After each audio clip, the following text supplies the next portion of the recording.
Welcome back, everybody, to Tabletop Notch, Chapter 97. Thank you so much for joining us. As always, we're super excited. I saw right off the top, if you want to give us a shout out. Yes, we're going to dive right into... Okay, so we got a lot of subs while we were offline, so as always, I'm just going to roll right through them, and I'm going to butcher every last one of them. Love it. Rick Mishtar, sub for 1 month. Hey. See Good Gamer, sub for 1 month. Merchier, sub for a month. I like to think they're French, I don't know why. Lions1212, sub for a month. To the Maxwell, subbed as well. Mr. Richard Clark, our very own mod, resubbed for 28 months. And then Havoc0911 just gifted 5 subs. Boom, boom, boom, boom. And Cool Shaver just did 500 bits? Oh, and Cool Shaver just did 500 5. bits. I can't say it fast enough. It just keeps piling up. I can't do it. And Leave Jordan alone. we have like please don't leave us alone. Subscribers on YouTube, which is bonkers because like a month ago we had 200, and then we're almost at 3,000 on Twitch. Boom! Oh my god! I'm done. I mean, I hope you're never done. Once again, I run out of ways to sincerely thank everybody for your support. It's incredible. We've been following all the various forms of social media, and people have such great things to say everywhere. I know Anthony's going to do a little Discord shout out, but there's some really cool stuff there. If people are in the chat but not on the Discord, for any further discussion of Tabletop Notch. Oh, was that a little prompt? Oh, excellent. Yeah, join us there. Join us there in the Discord. There's a growing community of people talking about episodes from years ago, episodes from last week, posting fan art. There is some really cool, I'm not even going to tell you what it is. You have to go find it. Wolf has done some amazing fan art for us. I know Mickey polished up. Somebody else had some fan art. Night Munch. Night Munch originally did that one. That's right. And Jay, Mr. Richard Clark. Mr. Richard Clark. Always. So yeah, join us over there, please.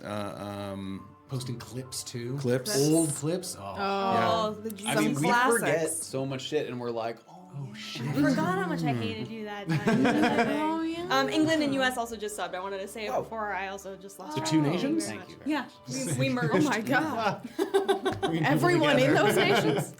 That's all I'm doing. If you missed this episode, you can catch us in podcast form. What to say?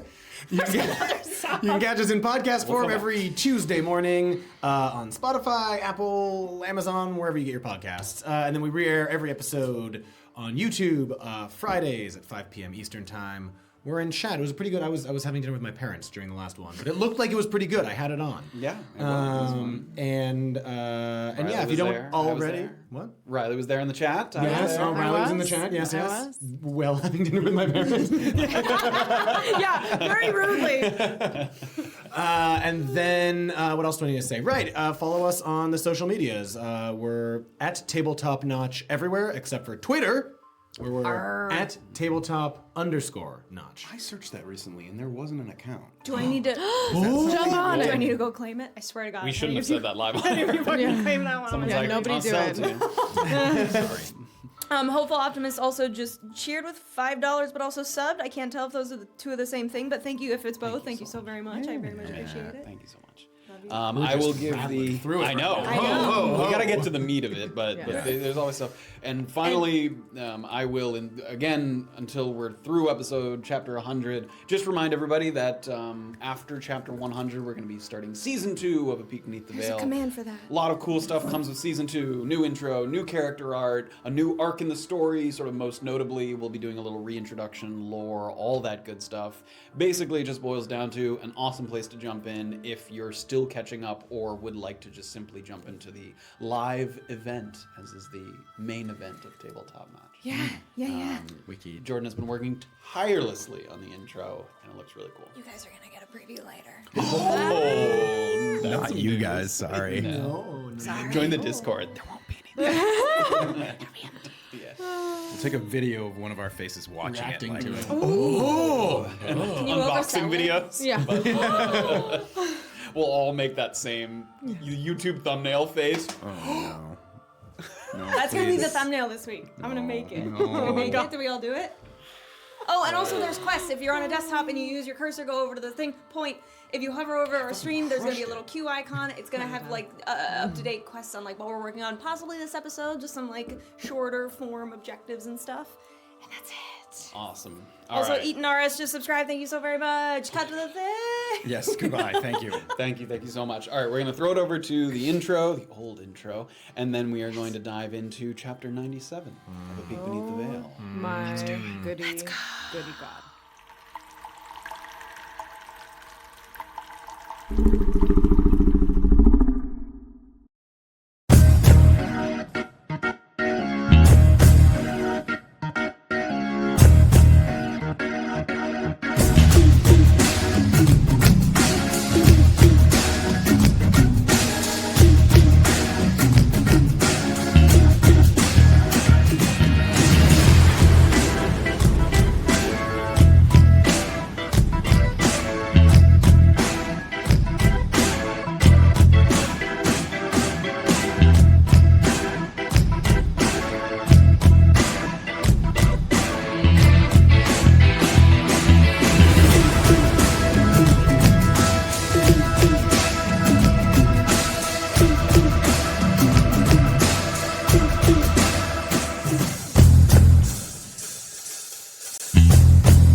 All right, everybody. In chapter 96, Smoking Out the Snake. Erland spent some time at the bar of All Hands on Deck, mulling over Shekar's riddle, which he believed had something to do with the now abandoned residence of Sansa Dottle. He shared this revelation with Safira, but tempting as it was to investigate the property when it was so close by, we feared another deceit would await us, and decided instead to reconnect with the others in Fangle. It was there that Orba and Graven had piqued Palomar's interest enough to get a look at his wares, an impressive array of magic items that were easy to envision being of use during our foray into the mountains. By offering up the mask that she'd stolen from the Genie Temple, Orba was able to secure a 2-for-3 deal, netting us a mace, a sash, and a set of gloves that all had very exciting properties. Palomar also had the necessary connections to refill our invigorating urn, so all in all it was a worthwhile detour during a time when we were loading up for what would perhaps be our toughest test in combat yet. Out in the street, a heated debate over how to handle the Shekar situation was interrupted by one of the advocates, who bore a message from the wizard Celis, though Orba kept the contents to herself as we took a walk to the Steederway. There we found some dock workers having a mysterious conversation that we only picked up bits and pieces of. Something about a traitor, but evidently not referring to the Mullifers, as our mention of them did not elicit a response. By the time we reached Naupa, Graven was more than just a bit late for the joust. But he hurried off to battle ready anyway to retrieve his armor, which had been outfitted with special padding free of charge. Lawson Vernay even threw in a bonus bit of gold, compensation for being crowned the victor, and offered to teach Graven some mounted combat techniques if they ever cross paths again in the future. The others had found a table at the Upa Alehouse, where we hoped to spend the night, and perhaps rendezvous with Shekar if Villapont came through on getting him a message. The Elatrian and Radiran elves had evidently finished their negotiations for the day, but at the request of Satiria, Daldoon stayed behind to reconnect with Erland.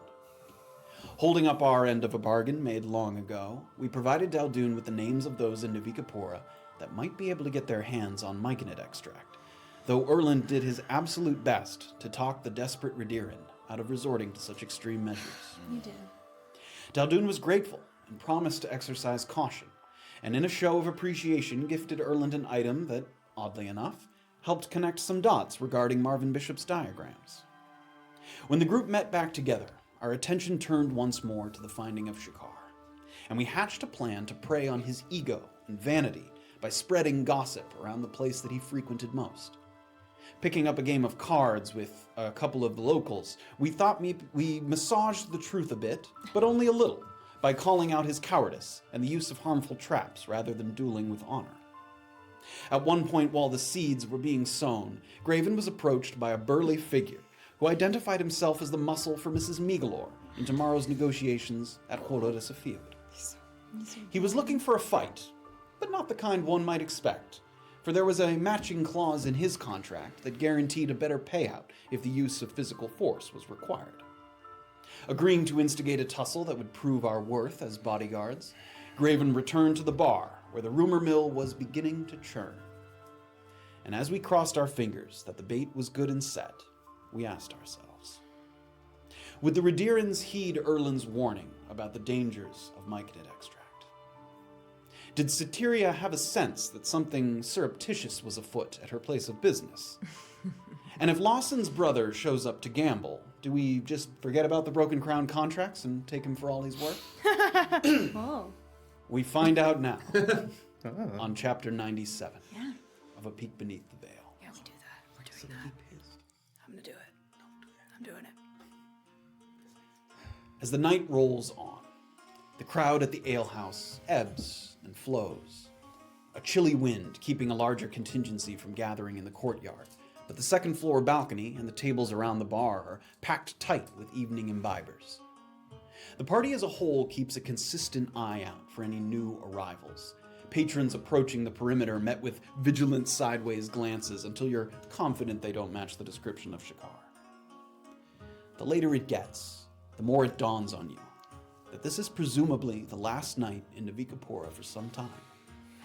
You spare a moment to recall that first sleep in Nagarwas, unacquainted with the 4 unique townships and what each had to offer. After a while, the group playing Shut the Box begins to retire one by one, and we played a couple of off-camera rounds of Shut the Box to make sure that And what happened? the box was shut. I shut the box. I shut it. It was me. You're welcome for some copper. All right, bitch. I mean, good job. The group retires kind of one by one person kind of sitting in for someone else, and then slowly the game begins to kind of peter out. The game takes a backseat to the affable socialization around the bar. And with the hour reaching about 9 o'clock, a little after, our 2 pairs of companions make eye contact from across the long countertop. No sign yet of any individuals of note, and for Graven especially, the deadline creeping ever closer for a full night's rest ahead of tomorrow's mediation. So there's still people here, plenty of people. It's not terribly late so far, but the game of cards has kind of, again, petered out. It's mostly just drinking and talking. It's cold out in the courtyards. So a lot of people kind of huddled around the bar area. Any sign? I'm getting tired. I want another ale. Do we think he's gonna show up? How long do we wait down here before we start taking watches upstairs? Well, I have 1 hour before I must retire. Okay, so in an hour, do we say we go up? I mean, because here's what I think is gonna happen. I think if he is gonna come, he's gonna try and surprise us in our sleep. Don't you think? Probably, right? I don't know. I don't know. At this point, we've kind of talked up a pretty big game, and maybe we can ask Satiria to, like, keep an eye out and possibly wake us if she sees him. That's a good idea. We should, I mean, can we get Satiria in on this? Is that all right? Or was that... Would she be up all night? She might not be working for evening. We could give it a shot, I suppose. But also, he could... We're going to try, if this is public, by the way, I think, can we try to agree that we try to get him to throw the first shot so that at least, you know, it looks like we're defending ourselves? Oh, I thought it right? was going to be more official, like a Or that. Or, like a bow and a handshake, and then one... you take 10 steps or whatever it is, and then you punch each other or whatever. Sure. Not exactly I how I don't a know. duel works, Oh, but... okay. we Well, don't whatever know, you would we? do, I thought that was Do going you to know be it. how it works, incidentally? I mean, I know how to fight honorably. Oh, well, that's not actually what we need right now, is it? Well, so an hour, and then we... I do think that we should... We're in 2 separate rooms. I do think that some sort of watch Oh, we should be... are? Yeah. Well, I think that was at All Hands on Deck. I think shit, right now that's you right. just—it's a bigger room. It's a room that has 3 beds in so it. that's easier then. Right. So I just, regardless, we should be taking watches within the room in case he tries to enter through the window or some sort of nefarious magic or Yeah, something. which I that's think we fine. should just expect that he's going to try to do something. So This is his place where he comes and drinks. I don't think he's going to sabotage the building or the room No, in any way. no. He might sneak in, though. might He sneak might in. climb through a window. He Right. I has don't already- think watches are a bad idea. But if the Goliath goes to bed first, then perhaps you take last watch, so that you can get a full rest. Sure, it doesn't matter to me when I take my watch, just that I am resting starting an hour from now. Okay. Right. Okay, so keep talking, and I suppose. Is it thinning? I mean, there's still a lot of people. No, I mean, yeah, it's really not thinning. In fact, this area, because it's so cold in the courtyard, it's rather packed up near the bar. There's a lot of people around you. Yeah, I mean, it'll start to thin out as you get closer to like midnight. Right now, it's still pretty. Yeah. I mean, there's a decent number of people. Oh, incidentally, none of you are good with like music or anything, are you? Like an instrument? Yeah, I thought. Forming music. Well, no, I just meant if there was someone who was, we could like, there's a song, oh, the cowardly. Oh, you mean like make no, a song about them? The cowardly monks of the. What's it? The snaky Forked tongue. The forked tongue. Are there any instruments There you around the room? Like lying around? Yeah, like mounted on the walls or. Give me an investigation check. How dare you propose this? Investigation 9. 9. There's definitely nothing mounted on the wall. The only instrument that you see is someone that has a little lute that they're kind of plucking at. He's with a couple friends, so nothing unattended, certainly. I can't play anything here, unfortunately. You can play an instrument? When I was younger, What'd you play? Right. it's a bit embarrassing. Well, you've already said it now, so you've got yourself in it. So which one? Embarrassing in what way, I suppose? As a boy, I trained on the lyre. Really? Ah, look at that. That's not embarrassing, that's impressive. That's adorable. I love to see you play. Well, unfortunately, there's none around, so. Safira's now like doing a really good check. Sadly, there are none. Sad. You did see one in the group that Bernice Yord played with, so there was one there, but she's not here tonight. Who here can play the lyre and wants to play 3 chords? That like concert dream where they call you up on stage. Your song sounded fine. Why don't you just keep going with that? Maybe make it a wouldn't drinking say it. song. Slam your cup Oh, a bit. yeah. Oh, It seemed more appropriate in that medium. I'm not very good at it. I don't know if anyone's going to sing along if it's not very good. I think that might just cause a disturbance. Should I cause a disturbance anyway?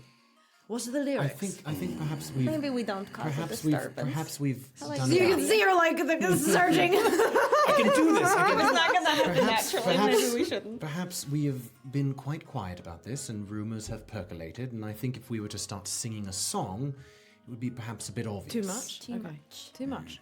Well, should we continue to whisper rumors then? I mean, we've got an hour We've to already. keep spreading I think the stuff. rumors. I think now Let's we wait. are we do- patient. Okay. We wait. I have that's harder for me, but okay. Have an ale.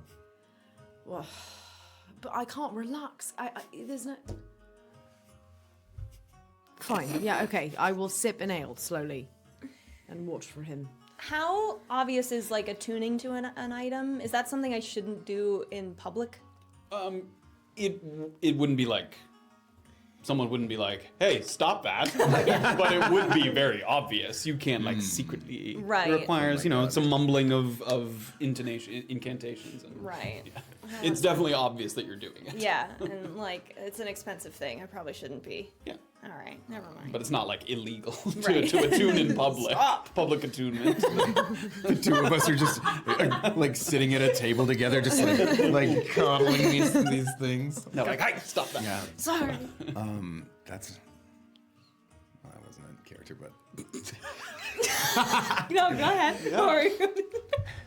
Would you like to take a little time and familiarize ourselves with our new equipment? You want to do that not outside? What?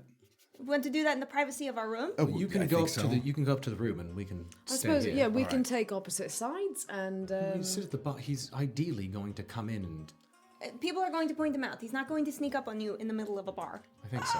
Okay. All right. Right. Sure. Quite if you're crowded. sure. Where you are right now, he'd be pushing through quite a few people to get to. Yeah. Okay. I So I think would you're like quite another ale. set- Can oh, we do that? Yes, I will have. I can have one more. Okay. You great. have a room key. Yes, you. What am I attuning to?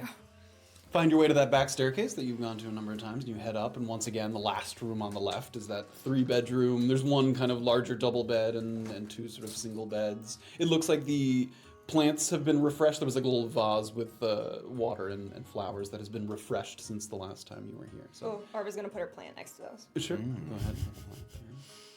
And down at the bar, you guys sort of flag Satiria, and she comes on by. She's in the middle, very busy here at the bar, but she comes over and spares a moment. Anything else I can get for you? Yes, I would like another ale, and you would like another... Same as well, then. Yes, Yes, please. Okay. Will do.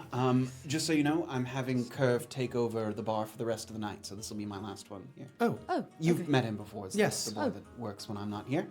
And I just have to be up early tomorrow to babysit some stubborn elves for their negotiations. right. could I perhaps speak with you privately before you take your leave? She looks down at the crowded bar. Is it quick? I think so, yes. Sure. Drinks first, and then we Yes. chat for a moment? She takes a moment. Shall I leave? Well, I think I can step over to where somewhere private. This isn't exactly... She's gone. To Yeah, get there. private. Oh, right, okay. She comes back, slides them across. Motions to the end of the bar. Be right back. Okay. She takes like 20, 25 feet away from the bar, and immediately she has to kind of wrap herself in her little shawl because the wind's kind of blowing through here as soon as you're out from under the kind of overhanging balcony. Yeah, what can I do for you? Two sort of quick questions. It's been a tough day, and I know that's not a question per se. I'm sorry. You're from Trickster's Thicket, yes? Yes, I am. And you're an Elatrian elf, yes? And you're facilitating these conversations with the Redirans. By birth, I am, yes, an Elatrian elf.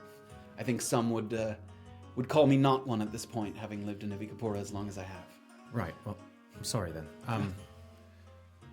How did the negotiations go today? I think I heard you say they went poorly.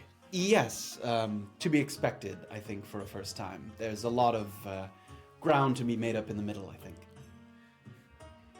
I'm not trying to be obtuse, but how is it that you as an Elatrian, handle disappointment caught between two people, caught between two sides? I suppose it depends on the nature of the disappointment. Is it something that I did? No. Goodness, no. No, I mean, is it something that I did? Oh. Sort of. Is it something that my friend did? I understand. Yes. God, it's fucking cold I'm out sorry. Can I give her like my cloak? here. Sure, you do. I'm gonna give her my Thanks. cloak. Safira's cloak? Take it back. I tried to rescue a friend today, and I was unsuccessful. He's being held captive, and I wasn't able to save him. A sort of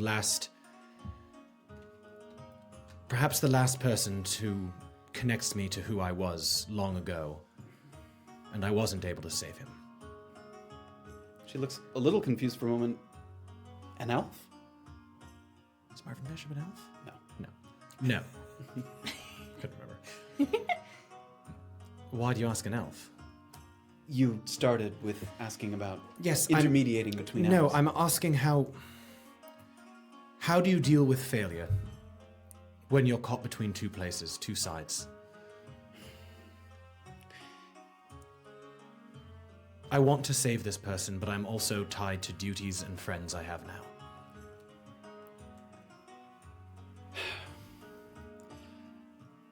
I would say that this is where having friends come in. Where's he going? Where's he being taken? To Mukmu, I think. Do you have friends in Mukmu? I asked Eldoon, but he has other problems on his hands. No other friends, then? I don't have many of those in general. Well, I suppose I would ask myself, how important are these duties? Do you not get angry at the Elatrians when they're condescending to the Redirans, or angry at the Redirans when they're overly possessive of their land? How do you intermediate while still keeping a cool head, I suppose? This is all very embarrassing. I hate this. Yes, it is embarrassing. The way you're saying it is embarrassing. But not the sentiment, which I understand and is not embarrassing.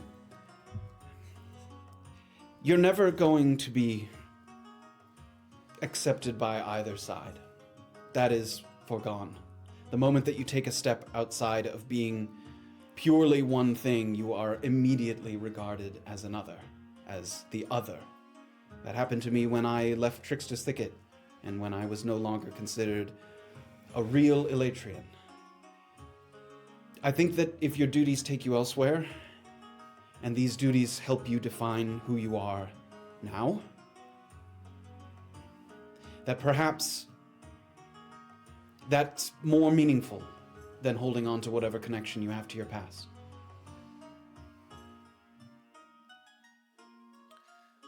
Thank you. This person that you've lost or is taken,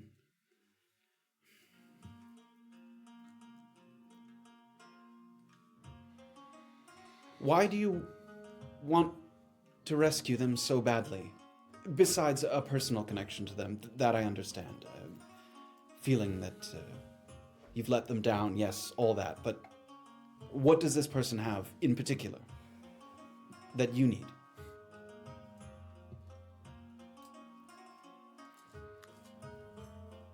I think that this person is the key to saving a lot of lives. Not in Navikapur, elsewhere on the continent. And your duties elsewhere? Does that save lives? Does it make friends?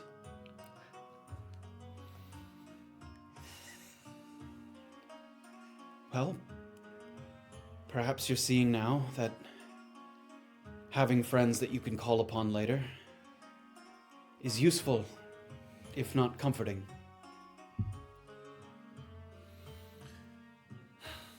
Thank you.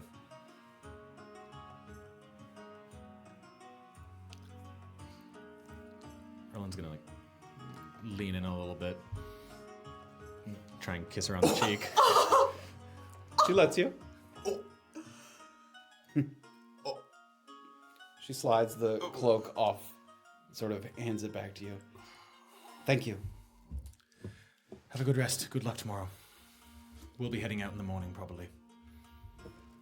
Come back soon. It's your turn. My brother got a thank you. Put my cloak back on. Everyone's gonna sort of take a second. You see her. Man. You see her. First of all, give me a perception check. You see her white perch. 21. 21. Quite the contrary. You see her walk over to the bar, and she walks over to, once again, she heard the name for the first time. Curve is sort of the younger bartender that takes over when she's not there. And she looks like she's telling him to take over for the bar. And as she's talking to him, she gives one kind of passing smile, and then turns and goes back around to where you know her living quarters there at the back. He's attuning to something over here. That's a public attunement. Erland's just gonna sort of hang out in the cold for a little bit. Get out. Sort of leaning against maybe the outside. Severa, anything during this time as you've been waiting? She's just drinking and looking. Oh, So the Safira and Erland shippers are not happy. no. She's watching also for Shekar. Sure, give me a perception check with advantage. So you have She's trying to enjoy her ale, you but have a good vantage point here to keep an eye on things, sort of the one end of the bar. that is a 5. Was that with advantage? Oh no! At first, she looks right down into her mug of ale. And says there's not enough. Yep, and says Shakar's not now there. it's an 8. It's crowded here, but once again, unless it would take a lot for someone to like sneak up on you. There's so many people here that they'd be pushing through the crowd. So you keep an eye out as best you can. Sip your ale. You watch some of the kind of laughing and camaraderie. And in fact, as you're looking down the line of the counter, you see a couple people that might still be traces of rumors kicking around. Someone kind of leans over and you feel like you hear the name Shekar. Some people just kind of mocking like, him at the end there. So as Safira keeps an eye on the bar, you guys return to the room. You found a spot here. Orba took the larger bed last time, but the sheets have been refreshed. There's nothing in here that indicates sort of any particular ownership of one bed in particular. So, Do you want the big bed? If that's all right. Yeah, Thank you. of course. Good luck. Yeah, I'm gonna do the ring first. That seems the most important. Yes. I think that's going to be a big help. Me too. Thank you again. Thank the, Langeaters. No, that was Langolier. just Langoliran. That was it. Yeah, the community as a whole is the Langolier, but Langeater was the specific guy. Thank the Langoliran, although I'm sure it is going to a better use Yeah, now than it would have been. Yeah. New story for this ring. The other one is sad. New story. Okay. Graven's gonna hold up the mace. So cool. Shall I name it? Yes. I thought that was going to be talking. I thought you were going to go, shall I attune to you? The way you were looking at it, I thought you were speaking to the mace there for a second. Caresses it gently. Call me by your name. Orba. Orba, Look away. Shall we do this? Episode 97 is getting fucking sexy. The Graven us and his 97 mace episodes. shippers are going to be No, I can't. There are gonna be them. Yeah. Is there a manipulatable mouth on those? Dislike. I was thinking. Yeah. Volrog. Ooh. Does that have a meaning to you, or just sounded nice? Not entirely sure. Just kind of came to me. Volrog. V-O-L-R-O-G? R-A-G-G. Oh, yeah, double G. That's Yes. cool. I think it'll serve me well. Nice. Kind of sits down on the bed and like turns it in his hands a couple of times, kind of thinking about the way that the religious guy back in Genesis. I can't think of his name. At the Curateague. Yes. The way that he described the like turning of the mill, just kind of like finding the weight of it and trying to turn it in a Graven begins the intricate process of attuning to his new weapon, learning the ins and outs of its power. And Orba, taking sort of a moment here with the ring, thinking on its sort of sad history, but also kind of in your mind, both sort of literally and metaphorically turning a page in your mind that sort of leads to a new history and beginnings for this ring that was once cursed and held in sort of a low regard because of what it meant to the people and what it was doing to them. So the two of them begin this process, and the night continues on. A little time passes, gets close to around 10 o'clock. No sign of Shekar at all. The crowd is petering out just a little bit. It's definitely still a bunch of people there, but like slowly people are starting to, one by one, a little trickle of people heading back toward their homes here in Orba. But no sign of anyone you recognize. Let's say after like maybe 20-30 minutes of sitting outside, Erland will have sort of walked back in and sat next to Safira. Finds the seat again. Nothing. Nothing outside Nothing. either. Just nothing. What do you say to Satiria, incidentally? I asked her advice on. Oh. Right. Good advice. I think so, yes. What's that face? I didn't say anything. I said nothing. I like Satiria. She's cute. Sure. I didn't say anything. Good. Are we going to bed? Can we please go to bed? I don't think he's coming. We'll have to keep watches, but we do need to rest. I'm not gonna sleep tonight, but yeah. Well, you should. I'm gonna try. I will try. Everyone's gonna sort of finish his ale. You guys finish your drink. You get back up to the room just as around the time that Orba and Graven are finishing. You've seen them attuned to an item before, so in the last sort of finishing touches on identifying exactly what its purpose is and how it affects you when you use it. So you guys rejoin them in the room. Nothing. Nothing. He didn't show up. He did not. There's a chance that he's not even in this township. Not yet, If at you least. if you thought that the riddle was pointing towards somewhere in Salted Branina, Dollars, yes. then perhaps that is where he is. Well, didn't you give Mr. Willoughby the riddle too? He's a clever man. I'm sure he's also figured it out. Yes, although whether or not, regardless, if he figured it out, that doesn't mean he went there. True. That also means that even if Willoughby passes along the information, That doesn't mean he's that going to Shakar's show. gonna- yes. Willoughby wasn't exactly like, yeah, I'll bring him to you in, Right. cuffs. That would be Well- great, but that's not exactly. I have a feeling he it's still said. a young night for Mr. Shakar. Doesn't This- strike me as a Apparently, he's a drinker, so. well. Watches, careful watches. Do you yeah. want? Should we watch in the room, or do you want us to watch at the bar? Oh. I think a little bit of both. I think Well, can we? watch in the room, maybe wander down Just to the bar, pacing come back and up. forth, I suppose. Don't That stay. doesn't interrupt rest, does it? If we were that mobile. No, you can wander down and take a peek during your walk. pacing. Yeah, yeah. Right. Yeah. Quickly, though, because if you are Don't- worried about him literally slipping through a window, that all he would need is a few minutes to... Oh, that's Yes, true. just a quick check on the bar every once in a while. Is there perhaps. any way that we can set something around the room that would let us know if someone, say, Honestly, crossed the threshold? I have or- an alarm spell scroll, but what I would really love to do is learn it for myself Right. rather than use it. Yes, I Yes. think that it would be rather risky of him to try some sort of assault in a room. Where your allies are also It staying. would be, Exactly. but let's not assume that this guy No, is I just don't think we- mitigating risk for himself because he seems to be, Was the room rented Insane. in your name? Yes. Orba's gonna start ritually casting detect magic in the room. I Okay. think too. Begin- Just in begin case. the process of that. So watches. Who's doing what? I can take first. I'll take second. Third. Casting, but yes, got it. Right. She'll Okay. take All fourth. will be last. Suppose there's nothing else to prepare, is there? We'll say you guys wait patiently to make sure that Orba finishes what she's doing.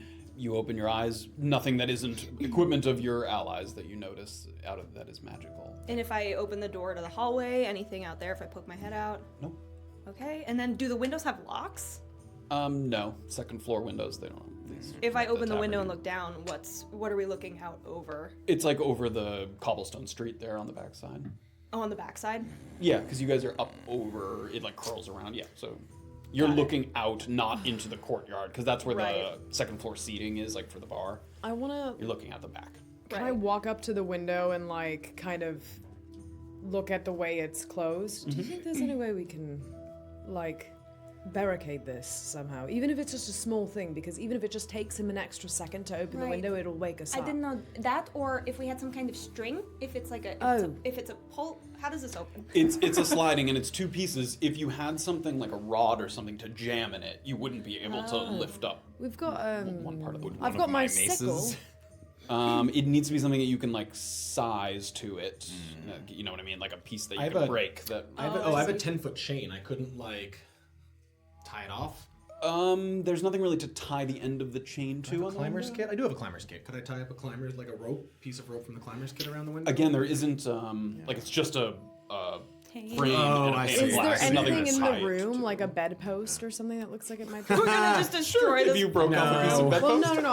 I don't want to break it, but can I look at the mechanism of the bedpost and see if there was a way to unscrew it or something? It's not screwed It's on. not It's screwed in. one piece of wood that's It's a nice dovetail, actually. Yeah. It's very beautiful. You're hoping for IKEA furniture? And I was hoping for IKEA furniture. It's canon. standardized size. Yeah. I mean, you could break off a piece, but short Is of there that, a you wouldn't be able wardrobe to. in this room? No, there's chests at the end of the beds, but they're solid pieces of wood. I don't think I have anything that's like a bar, and I couldn't use my sickle. It's probably a little bigger than that. You might be able to jam it in there. If you I'm gonna try. Safira's Okay. gonna kind of take her sickle and Give me a straight dexterity check. How about just the way that it opens? If you put something like a mace and leaned it up so that as soon as it moved, if it were to move, that would thing would fall. fall. 15. 15. Safira puts the sickle and you put the blade part in first and you push and you're bending the metal a little bit, but then you get it in and you give it a pull. That's gonna be tough to get out, but you jammed it in there. Leaving our mark. The Safira's tip kinda- of the sickle is bent. I get on it the in and I'm corner. like, I may never get this sickle back, but we will know if he tries to get in. in the middle of the night. To be fair, you will weren't know. very good with the sickle to begin with. No offense. You're not wrong. It's true. I've seen you kill people with that. I'm not. It's not my. Have you? It's not my favorite. I think so. It's not my favorite thing. So, first watch.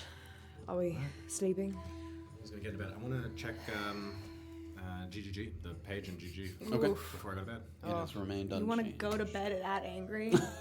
Rough. Yeah, Entirely unchanged. I'm gonna sort of go to bed with it open next to me. It still has. Actually, no. I think it was erased after that. Yeah, it's blank. Yeah, and then not the last. Before everybody goes to bed, just something to think about.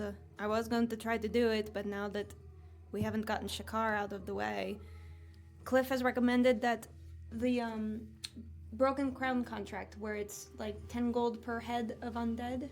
Is that correct? The skeleton busting? Right. There's that's how you put it, skeleton busting. Well, it's perfect practice, isn't it? That's what he's recommending. He says it seems relatively low risk, and I would be able to practice Right. my things. And That's a good idea. You can bust some skeletons. These new things. The skills. The new things. The new things, the new stuff. And the problem is, we gotta figure out when to do it. I would really like to do it. I don't want to try this stuff out the first time we see a cold light walker. Honestly. I think that's a good idea. Where is it? It's in here in Orba. It's in the Upa. Oh, all right. Oh, so could the this northeast. be something that we do in the morning? When would we? Yeah, I suppose on the way. That on the is way out. possible.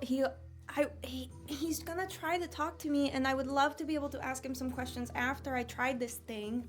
This is But- Celis you're talking about, not Yes, Cliff. Celis, Okay. correct. Okay. So what would that mean for our trip here? I don't know. We have a pretty packed morning. I was kind of hoping, like I I said, was to do it gonna tonight, go but- see Sandera, but I don't have to. Oh no, it's okay. Honestly, I also wouldn't mind kind of trying it by myself if you wanted to hang back. No. No. No, Listen, it's if you literally wanted to Orba. It's hang- literally our job. If you wanted to hang back in the vicinity, I need to understand my limitations and my strengths. I can truly hang do. back in the We vicinity. can hang back, That's but fine. it I'm still happy to do that. requires all of our time. Yes, and we would like to be, back in the vicinity. If this can happen a little bit after we sell our spells at 9 a.m., get back here hopefully for 10. Is that in Orba Yes. as well? No, that's in Wambaranina, where I'm also going at 6:30 You know, tomorrow the other- morning, which is why I need to lay down right now and go to Of course. bed. The other Also, caveat. That's not where you're going. 6:30. You're right. That's Nagar Nagar was. The other caveat in the is, direction. if I'm selling my spells, I'm not going to have much left. You could sell some cantrips, and maybe he'll take ritually cast things. I don't if- think he'd wanted my cantrips. I don't have any cantrips he wanted. Well- It's my problem. It's okay, but it's just on my radar. Is all I wanted to say. Okay, go to bed. Good night. He gets the okay. Yeah. Out like a light. All right, everybody. You want to give me some perception checks? You're doing a No, I do not want to give Advantageous you a ones? person. Yeah. Just regular. Yeah, no. I would like the advantageous ones more. Come on. Oh, that's not that bad. 19. bad. Oh, 10. guys, 16. 9. No, God, much worse than that. Oh, 7. you did. Hush. And what was the order? It was Safira, Erland, Graven, Orba? Just wrapping it up. Also, I guess that's my watch. Never mind. Don't worry about it. You all lay down to rest at a more reasonable hour than you're accustomed to. Muffled sounds of patrons continuing to enjoy their night. It does nothing to delay your slumber. In fact, the kind of intermittent swelling of laughter has this kind of rhythmic, lulling quality to it that drowns out your own thoughts, guides you quickly to sleep. It's curious, then, that as Erland is on his watch, Oh, jeez.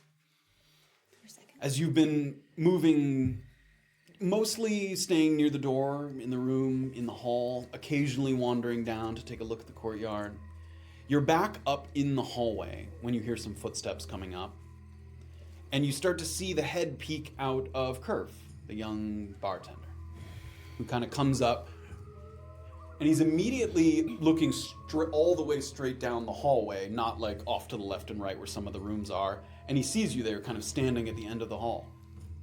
Oh, can I talk with you a moment? Come here. Sort of shuffles forward down the hall.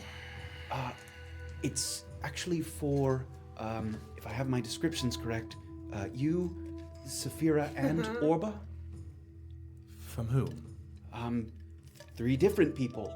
A Mr. Villapont Willoughby is looking for Safira. One of Cliff Ironcloud's advocates has requested an audience with Orba. And Hayden didn't know you by name, but I believe by description he's looking for you. Hayden? You've heard the name Hayden. He's one of the guys you were playing cards with down at the bar. Oh, okay. Okay, I was requested to get all of you, if possible. Is that all the information you have? Yeah, they're waiting. I think they have more to say. That's all I was told. Does it seem like he has any more information that he's Give me withholding? an Or insight that he has been perhaps do I detect any fear? Like has he been Sure. Yeah, give me an insight check.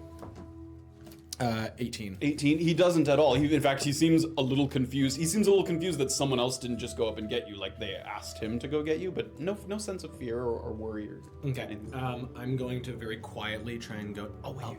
You wait here, yes. Yep. I'm gonna quietly open the door. You do so. Close it. I'm gonna go up to Safira and Tap early. What? Is he here? Willoughby's Where is he? Willoughby's downstairs. Willoughby? Does Wants he to have... speak to you. Okay. I'm gonna walk over to Orba, gently wake her. Orba. One of the advocates is downstairs. Wants to speak. Okay. What? We're gonna let the Goliath rest. Oh. One of the men we are playing cards with wants to speak to me. Willoughby wants to speak to Safira. Then we're split up. Advocate, no, we're all gonna go downstairs together. Wait, there's 3 different There's people 3 all different here to see people us? requesting all 3. Are they all in the same room? I don't. The bartender's outside. Okay. I'm gonna sort of. I think Graven had the key, so I'm gonna carefully take the key off. Give me a sleight of hand with advantage. Oh my god. If you wake me up. It's a 10. It was a nat 1 at first. 10. That could have been worse. You first look kind of near his bag and realize that he has the key kind of on his person somewhere, and you start to kind of tap gently on his pockets, and in his sleep without waking up there's like a and he grabs your hand sort of instinctively and then kind of lets go, relaxes once again, and you take the key out from his pocket. I'm gonna carefully open the door for Safira and Orba. Yeah, Orba's gonna take her stuff. How late is it? Is it like crazy late? Or? Based on how much you guess that a couple hours have passed, because it's so like midnight-ish. Once they're out of the room, I'm gonna make sure Safira's sickle is still locking the window. Yep, it is And jammed in there. I'm gonna lock the door. Not going anywhere. Maybe Maybe not. ever. I'm gonna lock the door, put the keys in my pocket, and I'm gonna give like a listen to see if I hear anyone else moving around in any rooms nearby. Okay, give me a perception check. Graven snoring. Curves there in the 11. hallway, who's waiting for you. You hear some quiet, mostly snoring coming from some of the other rooms. They took a seat together down by the bar. All right. That's a funny bunch. Okay. Yes. Thank you. Okay, I'm Thanks. going to return to the bar, but Curve. Yes. yes. Thank you, Curve. Thanks. Can I give him a silver? Sure, you do so. Hand out the silver, tentatively at first, not sure, and he looks like if someone asked him to run a message up, that's not out of the ordinary, and thank you. And he looks at it. Oh, thank you. More than he expected. And Puts then it in his Orba's like, pocket. I still don't understand how currency works to herself. Leads you downstairs. Not leading you so much as he's returning to the bar, and you guys walk down after him. And when you get downstairs, you scan the crowd. Oh shit. And even if there weren't faces that you recognized, the table at the far end by one of the posts has such an odd assortment of 3 individuals that they would stand out on their own even if you weren't looking for them. Staring straight ahead with a very neutral face, bluish robe that looks a little warmer than usual by the candlelight, is one of the advocates. To his right, the casual, rounded posture of Villapont Willoughby, scratching at the stubble on his neck. And to the left, with high cheekbones, kind of rumpled white tunic, is one of the men you were playing cards with not long ago. He's fidgeting with his hands, and he has an obvious look of confusion looking to his right as to how he might have gotten seated here with these 2 other individuals that are sort of a higher status, or at least certainly in a different world that the one he travels in. What's his name again? Hayden is the name of the guy. Yeah. He was the one who was talking the most when you were talking about Shekar. And you see the 3 of them kind of waiting at that table as you guys come down the stairs.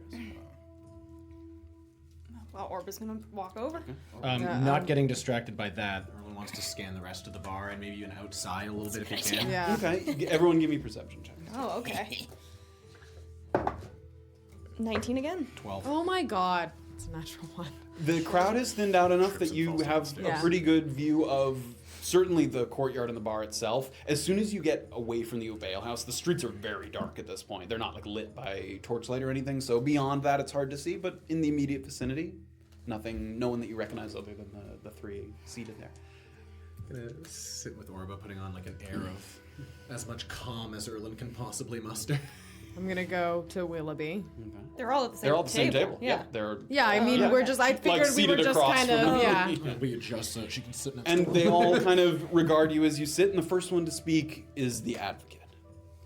I had arrived and was waiting a moment when I overheard Mr. Lau, and he motions to Hayden there, speaking of arranging a physical contest between Mr. Shekar Mertis and a certain half-elf monk.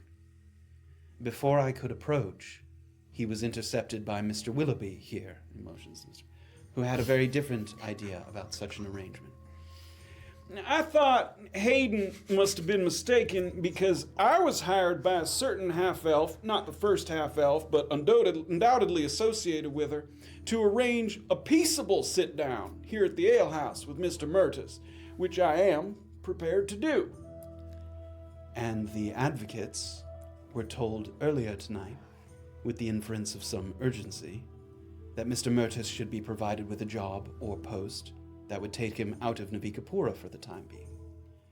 It seems that this may be possible, but we would need to begin such a process immediately. Just for the record, I didn't know shit about this. This man seemed to have an interest in having an honest go at Shekar, a duel or whatnot. I thought maybe I could make it happen. It would seem your indelicate approach has led to a three-pronged fork in the road, my friends. You can sit down with Mr. Mertis and have a conversation overseen by myself so it does not erupt into violence. You can agree to go forward with employing him elsewhere, thus ending whatever predicament that you find yourself in without having to see or speak to Mr. Mertis any further. Or you could just say fuck it and have it out. No rules at Bosworth's basement. Little after-hours spot, southwest. What's it gonna be? So you give a good look at these three figures. Each clearly came here expecting something a little different. Each given different instructions, waiting patiently for your reply. You know, I was expecting not much, and I was not expecting options. That's something I wasn't expecting at all. Well, regardless of what you decide, I upheld my end of the deal. You so, did. I owe you money. I know. I wasn't going to say it. I was. But I'll take it now. No, yes. Remind me, it was 15. Yeah, it's another 15. You gave Yeah, him 15 up front. And Hayden, when would the fight be, and how can you guarantee it? right fucking now, I think. He's there? Yeah. I thought that was the point, right? You spread the word. Yes. You say, He's there right now. he's there right now. No tricks. He's just waiting for a fight in Bosworth's basement? Bosworth's basement. That's the place. Does that seem true to me? Make an insight check. Just to be clear, I am aware that Mr. Mertis was making his way in that direction, but as I said, if you wish to have a peaceable sit-down in favor of a fight, I can arrange it. He agreed to that. Did you speak with him? I did, Okay. yes. 17. 17. It did seem true, yes. Did he seem honestly amenable to that from your sort of understanding? Honestly, he seemed rather amused by it. That doesn't surprise me. It doesn't surprise me either. Is he, all right? You know, is he sort of, all right? I don't know how to say. You know what I mean. Is he all right? I think I do know what you mean, somehow, and I would say that I would defer to Mr. Lau here. Yeah, Shekar's, when he gets to drinking, he gets a little, Yeah. beside himself. Right. Is he drunk right now? I don't think so, no. What are the... You said no rules. No rules at Bosworth's basement. The way he says that, it seems like that's a thing. Like, no rules at Bosworth's basement. What happens in Bosworth's basement? Well, I apologize for the confusion looking at Willoughby and the Advocate, but I think I have a scheduled fight with with this man. And you can see a smile creep across Hayden's face. Certainly he seems a little excited, a little giddy for it. Is that, what consensus you're all coming to? Would it be possible for us to have a moment to discuss? If it just takes a moment. Just a moment. All right. Right. And can we kind of step We're gonna back? walk for a over to the second? bar. Yeah, Orba's gonna step away. stand up and bow to the advocate. The advocate gives you a nod. You can tell the advocate's not annoyed, but the advocate came prepared. You know, he wasn't aware that you were seeking help elsewhere. So he thought he was going to show up and you were going to say yes and he was going to leave. So he's a little sort of just perplexed by the situation. A conversation's going to get us nowhere. I agree. I just wanted to. So I agree that a conversation will get us nowhere, but I think the risk of a fight, especially in a public place, is. I'm worried that. Is a fight I don't know how going to we end this, interfere Erland? Is a fight going to end this? If he's dead, it's over. Yeah, but can we really kill someone in a public place like that? No rules at Bosworth's. I mean, I don't know if Erland's that's. going to smile a bit when he says it. He could also, kill you. This is true, and Then I fire think, an arrow at him. Fire magic at him. No, I will, but I think we should at least. I know. I think we should at least see how long that contract would be. No, I'm not rewarding him for this behavior. Look, I know that it would feel better to get revenge. I obviously understand. I want to hit the guy. Obviously, I do. But Both of you. the safest option is probably to get him away on a contract. I'm not saying you can't fight him. I'm just saying we should at least consider our other options. Please. Please give me this. Is it all right in a crowd of people? I don't want to open fire in a crowd of people.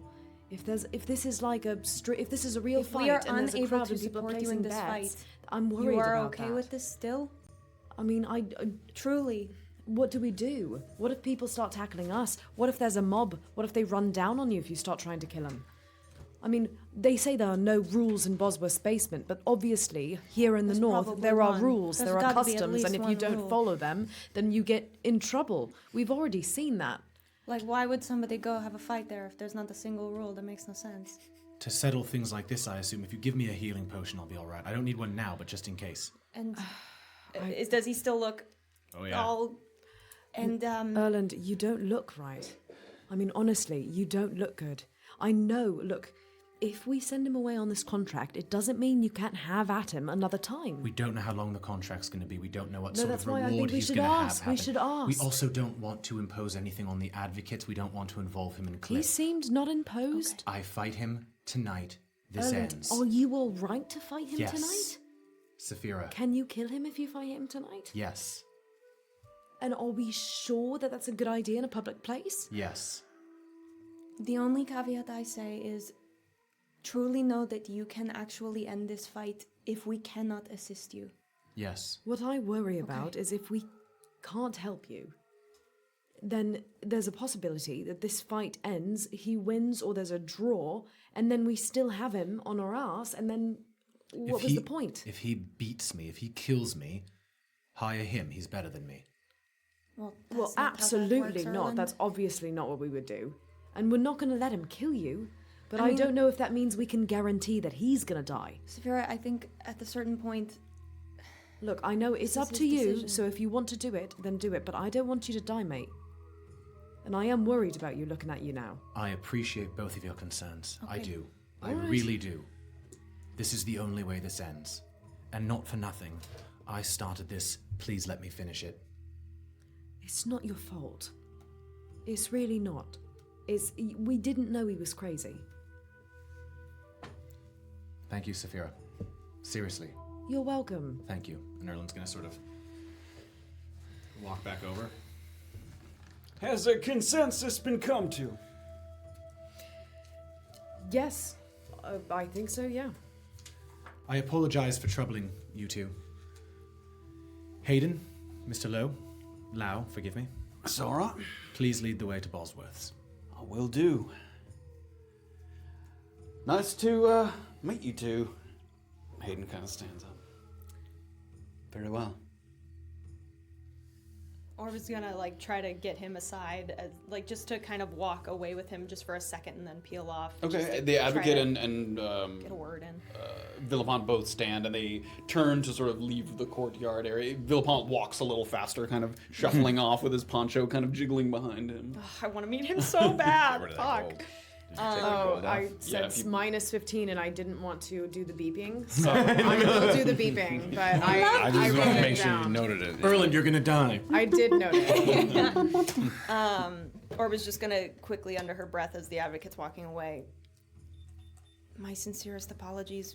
We don't really seem to do well inside stone walls. Not a problem. Thank you for putting in the effort. It is appreciated. Good luck. Thank you.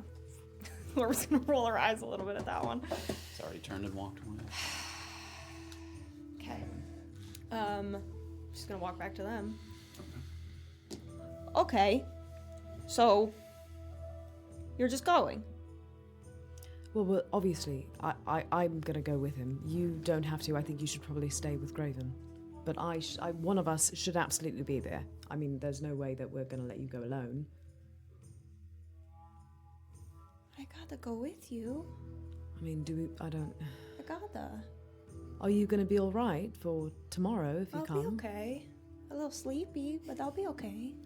I gotta go. Okay, I mean, if you're just gonna be tired, then yeah, then I suppose we come back and we watch, and then depending on how things go, we should have you have some kind of a signal if you want us to intervene. What signal do you want that to be?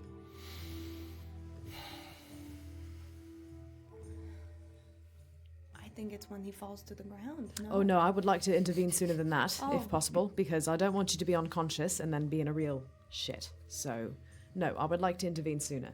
So if you feel it's going badly, you've got to give us something, a cough, a flail, I don't know. All right, if I say, is that all you've got? Start firing. Okay. So, this basement is just going to turn this a is blind what I'm eye worried about. If it becomes a But 3 it's versus 1 done now, fight isn't when it? you're clearly losing. This is what I'm worried about, Erland, but we're That's trusting you on why I this. said when you fall, because obviously we're not gonna just let you get pummeled to Die. death. But interfering as the fight is Here's progressing. the thing. Oh, I've got an idea. Oh boy. What if... Just as you're about to sort of go into the plan, just Hayden comes up really quick. Do you want me to just give you the address and I'll meet you there? Yeah, that'd be... No, you need a we're, bump? no, we're walking over now. We'll walk over, we'll follow you, just give us a few steps ahead. All right. To the southwest we go. He To seems the like a little... southwest. Gives a turn. This guy's the best. So you guys follow behind, but like 10 feet behind him as he sort of... Can Orba just leave word with the guy at Noob Ale House? Yeah, for- Hayden has turned and gone, but you can quickly shuffle No, over to not the not bottom. Hayden. Oh yeah, yeah. Sorry, Yeah, sorry, that's what I sorry. mean. He's already Yeah. turned and started walking, but... The Goliath companion. Hi. Hi. The Goliath companion of ours. Have you seen him? Yes, I've seen him around. If he wakes and he comes down wondering where we are, just let him know that we're addressing a thing that's been on our to-do list, Okay. and we'll be back soon. He'll know what that means. Yeah, for sure. All right, I'll tell him that. Okay. Have a nice night. Good night. Orba runs to catch up with the other two. Okay, what? Huh? So, what if... We're staying a little When bit he behind him. says... So we can. He can hear that you guys are talking amongst each other. Yeah. He can't hear exactly what you're If saying. he does get to a point where he says, is that all you've got? You try to interfere, but in a sneaky way, magically. So we try to be sneaky about it first, and then if it really gets shitty, I just start firing. Or, I don't know how I'm going to interfere sneakily, magic-like. Can I have a healing potion? Yeah. is there anything else Or we a can riot do? root? What you need? I'm fine now. I just mean if things start to go south, I can. Oh, you take think a you can healing take a potion? Yeah, okay. I give you a potion. Is there anything else that we can give you to help your, your situation here? I don't think so. I'm feeling quite healthy. You don't except look for, healthy. I know, except for this nonsense. Yeah, it doesn't look good, It's mate. going to interfere with some of my abilities, I think. Goodness, Erland. All right. Are you going to be able to use them? Hopefully. Okay. You said with some confidence. Okay. I was trusting you, And you did say with some confidence that you were going to be all right to kill this guy. How long do these fights usually go, you think? I can't imagine it's going to last more than a minute or two. Oh, so you're confident. Right, that's what a round of combat. Are you what, confident or are you 6 not seconds? confident? And there's no rules, right? That, There's like no rules. As far as we know. That can't Okay, be true. 'cause- That can't be well, the case. here's the We're thing. going to find out. It can't What be. I can do is I You get to can Bosworth, he's like, there's quite a few. let me go through them. I can imbue you with something. I can imbue Wait, you what? with the Seriously? spell where I can Oh, make you breathe good. fire How or long something. does that last? Dude, lasts for about a minute. That's a brilliant idea. and I got to touch you. That's a brilliant idea. Well, we can sit right by in your corner. Yeah, I got to be able to touch you. Well, we can Perhaps sit you can close. give me a shoulder We'll- rub we'll right be before the close. fight. Yes, we will. I've never been to one of these things. there it any- sounds No, horrible. I will. We can. I don't know. Okay. Be the coaches people. Does it maybe look any different? No, it just like you just and you just breathe stuff out. I like this. I love like this. this. And there's no rules, right? So this is totally fine. There are definitely rules. Still we an just haven't honorable figured them out victory. yet. It doesn't make you look any different. It does have somatic and verbal components. So Right, but if there's no fucking rules. I agree with you. But I'm just. And You were, you I thought at know- first you were trying to say whether or not you could do it, in It has Oh. occurred in to a us. sneaky manner. Well, no, if there's no rules, why couldn't I do it? You know, if there He's are gonna no have rules, something. That's what I thought exactly. All right. I'm gonna make you breathe something. Do we have anything think else? on the way there? if Do you want fire? Do you want? Where's the list? You could have acid, cold, fire, lightning, or poison damage. Oh, choices. Would I know if cold slows him down? And I think Orba would know that it doesn't have effects beyond sort of Just the damage yeah, type. just the, Okay. Do you know if any of those would be most effective against sort of a human monk? No, I A don't believe so. tiefling monk, sorry, forgive me. Tiefling monk. Oh, don't do fire. Oh, then pick. If he's like also me. breathing fire in a underground wooden basement. is Probably little not a sketchy, good idea. But, It's also a cone, so just be careful. Don't hit other people. So perhaps the cold one, that maybe seems safe. Okay. Well, none of them are safe, to be clear. Yeah, do the cold. But yeah, be careful with other people. It's a 15-foot-ish cone. Is there? Well, I suppose maybe there's like sort of a radius around there. I don't know. I suppose we can tell people to duck. In the off chance I go down, stay close so that you can prevent him from wailing on me as I fall. Yeah, we will. We'll stay as close as we can. I mean, if you have to be close enough to touch him, then I want to be.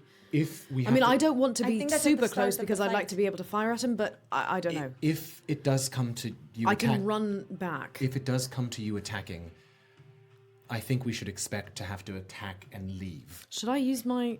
You understand? Yes, I do. We're going to 'Cause have to we might get out of incite there. a brawl. I mean, almost certainly we're going to if we end won't- up killing this guy. It won't come We'll to figure any of it this. It won't come to any of this. We'll figure it out. Don't let it come to this. It won't. Right. Don't fucking do it. Oh, I was going to smile. Okay. I don't know if that grin's good or bad. It's always bad. Yeah. Let's go. start to head more than a couple blocks to the southwest, and it starts to give you that feeling of your hackles being raised a little bit. The need to be on guard despite nothing in particular triggering such a response. The houses are getting quickly closer together and the streets become more like alleys. A sign that you're getting close to, but perhaps not fully yet within the blighted neighborhood of La Patro, which may also key you into the no-rules nature of such an establishment. We're gonna get mobbed.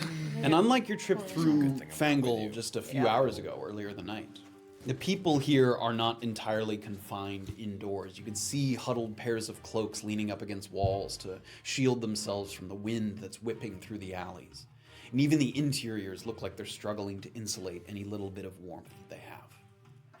Most of the buildings here could generously be categorized as one-room homes, but you get to this sort of oddly shaped L structure that looks like there was a turret or watchtower that once stood here.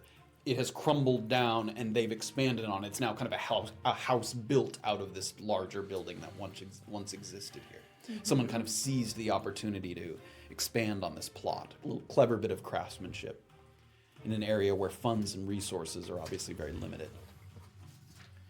There's no sign outside, but as you get closer and closer, The rumblings of inhabitants are audible even from a distance. And the closer you get, at first it just kind of sounds like distant chatter, like you'd be approaching a tavern. But it sounds more and more like the voices are coming from beneath your feet as you get closer to the door. And you can tell slowly that a lot of the emanating voices, laughter, sounds are coming from some kind of sub-level underneath the structure here. And you watch as Hayden strolls confidently up to the door. This is the place. Any questions or anything before I give the door a knock? Yes. No rules. Really? Yeah. How do I know other people won't start fighting me? You don't. There's no rules here. Oh. And Okay. to the death? Well, I've seen a few people die here. Okay. It doesn't happen often. Okay. Good to know. Last question. Shekar. Lots of friends here? Shekar's got a few friends, yeah. Right. Good to know. I wouldn't say here specifically, but in Naupa, yeah, he's got some Sure. friends. No, yes. Are you two all right? Yes. In case he attacks, in case Shakar's friends attack. I'm okay. I'm okay. Oh, I'm okay. I'm fine. Orba is going to take off her cloak, put her backpack on, and then put her cloak over top of it, though. Okay. Smart. A lumpy kind of Yeah, back like a there. little. Yeah. Cool. All right. Let's do this. Lead the way. Bangs on the door. And after a couple moments, the door opens up. And a man comes to the frame his skin is very thin, stretched very tight, so his gums are almost always visible. And his eyes kind of seem unusually pronounced. And he has kind of a protruding chin that he sort of pushes forward, and the tendons in his neck kind of flare out like fins, because he's almost like clicking his jaw constantly as he looks at you. He has kind of an unfocused gaze as he looks over. Here be strangers. The question is why? Why are there strangers at the door? Yeah, they're here for a meeting with Mr. Mertis. A meeting? And he looks to the rest of you. Will there be blood? Hopefully, yes. Good. I like blood. I gathered. Don't want blood on your shoes, though. Best to take off your shoes. Oh, Give me your shoes! I thought there were no rules. No shoes? My apologies. Sometimes the other one comes out. Fair enough. You can go downstairs. Right. Thanks, He mate. takes What sort of was a your couple- name? Oh, that's Bosworth. It's his basement. Oh, hi, Bosworth. Nice basement. He's already like kind of walking away a little bit. Cheers. Okay. I'm keeping my shoes. Yeah, I don't think it Hayden matters. Conley, you don't have to take off your shoes. It's fine. Okay. He always says that. The other one. Yeah, you know, he's lonely. That's sad. Yeah. I Okay. suppose. Shall we? Yeah. Let there be blood, I suppose. Fucking shaking. Takes a step inside. Hayden seems to know the way. You pass through a very sparse sitting room with furniture that's mostly broken in some places, maybe mended together in a couple others, most likely scavenged rather than commissioned or built. And he heads over to a nearby staircase that kind of groans when Hayden takes his first step. As soon as he takes a step down onto it. What was the sort of walking order there? Hayden walked in. I'm between them. I'm behind it. Okay, right behind him, then Orba, then Erland in the back there. Great, so as Erland's kind of waiting to get down the stairs as everyone's, because you can only go down one at a time, kind of single file. You see Bosworth kind of lumbers over to you just quickly, and he kind of reaches out and touches you on the shoulder. To keep the other one at bay, sometimes a crawl goes a long way. If you've any to spare, would not go forgotten. I'm afraid I don't have any on me. Apologies. We would thank you for it. I truly don't have any on me. Okay. And he walks over. And you hear a little bit, "You're coming!" I'm gonna follow downstairs. Follow him downstairs. Poor Bosworth. The sounds from below grow louder as you begin to descend. laughter, arguing, singing, and an unskilled pan flutist concentrating hard on kind of Oh no. tooting out a few sad notes. That is the for his worst part of friends. this whole thing. She's like, Bosworth, I don't mind. Knock that shit off. I will leave. Cut it out. And at the bottom, you come to a really not unusually formatted bar area, but the way people are using the room is like complete anarchy. Behind the bar are several people drinking, and one is licking the final contents of a greenish tinted vial before he slouches back and slides against the far wall. People are sitting on the floor, the tables, the banister. You're not even sure where you could get a drink if you wanted to get one. There's no one who's obviously part of the staff down here. Any casks that people have concentrated around, you don't see anything of that ilk, except there definitely are some people with mugs of ale. You're not entirely sure where they got those from. And the only bit of organization at all is there's a large red circle painted on the floor, maybe 20 feet in diameter, that most of the people in here seem to be steering clear of. Bloodstains, it's not painted in blood, but there are bloodstains both recent and not recent kind of dotting the wood panels of the floor there. On one side of the circle are two medium-sized cages that at first you think have some kind of lizard or reptile within, but glowing blue eyes and spines along their backs identify them as young basilisks. You saw an adult one earlier in the tunnels when you were in the Shakar Don't you have that? with Wengami, yes. But these are very sort of juvenile young basilisks that fit into these little cages here. They seem to be kind of sedated to some degree. Their eyes are a little unfocused. They kind of open and close, and that glowing blue kind of fades in and out as they close their eyes. If you look at a basilisk, If you look at it directly in the eyes, you will start to turn to stone, yes. Don't do that. As you guys know, the myths of basilisks. Is it easy enough to not look them in the eye? Certainly, yes. Okay. And they are not like looking around at the room. They seem like, again, sedated, possibly sleeping. You're not entirely sure. And on the other side of this red circle across from the cages is a tiefling man. He's seated. This bitch. With one hand in his lap, and the other one is kind of tracing the lobe of his ear, where a rod is bent into a serpent's shape, piercing through the cartilage. And he rubs it kind of very gingerly between his fingers.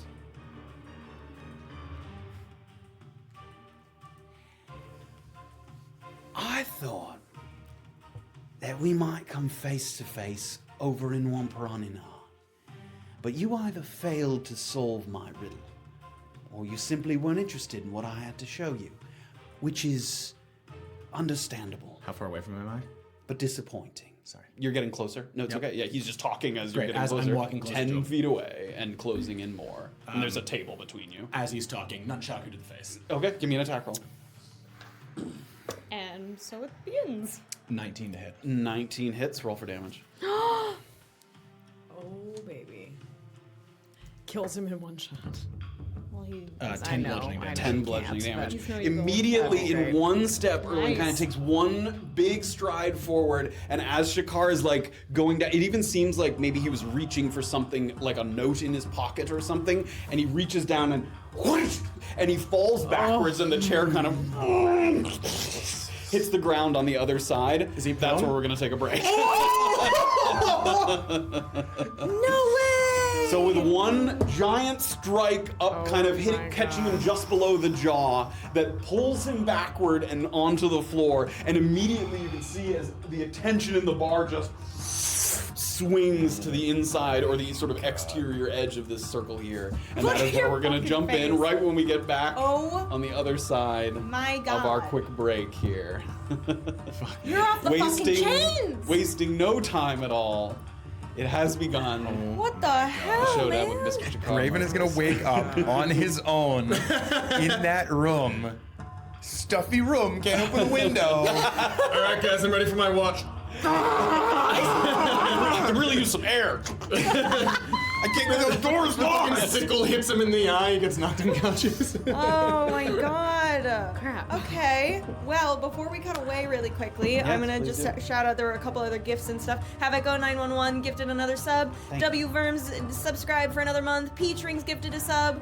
Poco Doco gifted 2 subs. And Have Maniac 88 resubbed. What's up? Awesome. Thank you guys so much. It's just heating up in here, so we'll see you on the other side. During the break, recap of last week, the little lore video is in the middle there. And anything else? Am I missing something? No, I'm All just. right. Stick around for the murder. Yeah? No rules at Bosworth Basement, guys. Now we God. know there's truly no rules. You're testing the limits of no rules. I want to meet the other one too. rule. I was told no rules. 10's a good crack to start out with, man. 10 is a great crack. That was max damage. You did it. All right, everybody. We'll see you on the other See you in a side. second.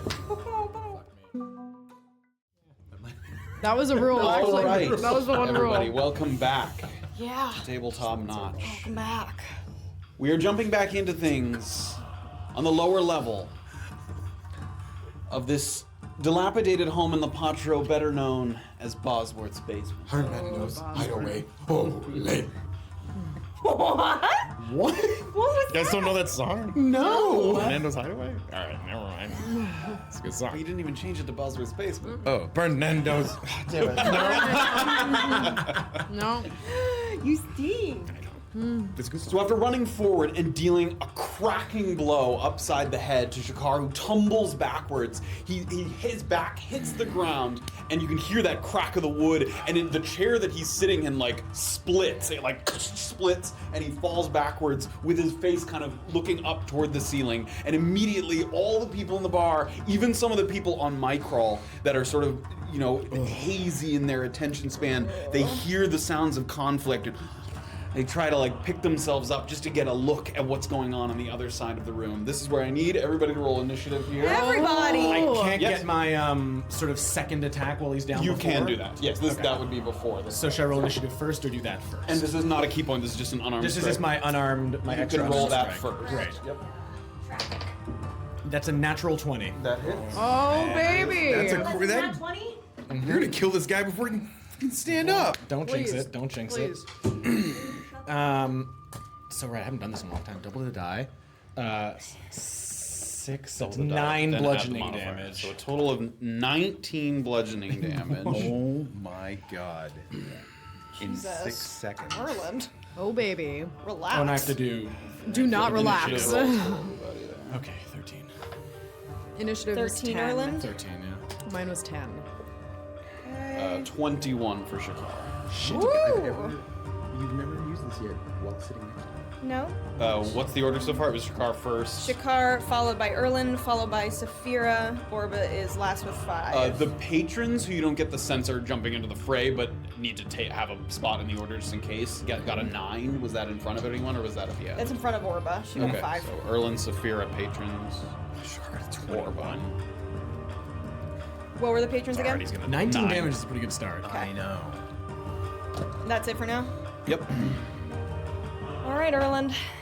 Well, Shakar, but, Erland, don't die. Okay, so the room immediately erupts into some cheering jeers. People sort of, ah! And you guys who had been led in by Hayden, immediately he's found his place kind of among a couple of the people in the basement. Sort of, I fucking told you. You can see him getting excited, a little pumped up about the fight. People a couple people start to throw bottles against the wall, just that's chaos not good. erupting in the room. One of the sort of empty microl vials just shatters against the wall right by Yeah, careful. Safira's head, kind of there at the. He didn't throw it at you. It's literally just people causing Rowdiness. pandemonium chaos in the room.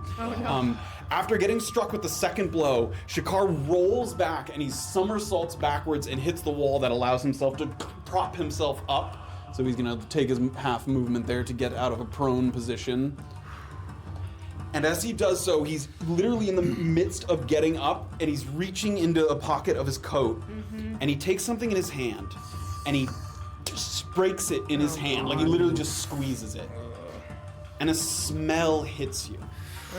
That has been so long since you've smelled this smell.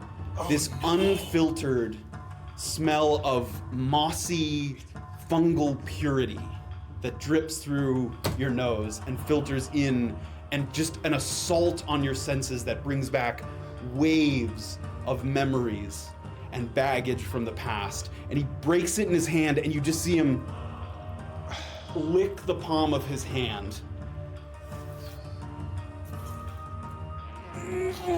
And he starts to kind of shake against the wall there, the veins kind of popping out in his face, and his fists kind of involuntarily clenching as they get tight as possible, and he's kind of reaching for what looks like a staff that he had kind of looped into a loop on his back, but it's even difficult for him to do so because all of his muscles are constricting.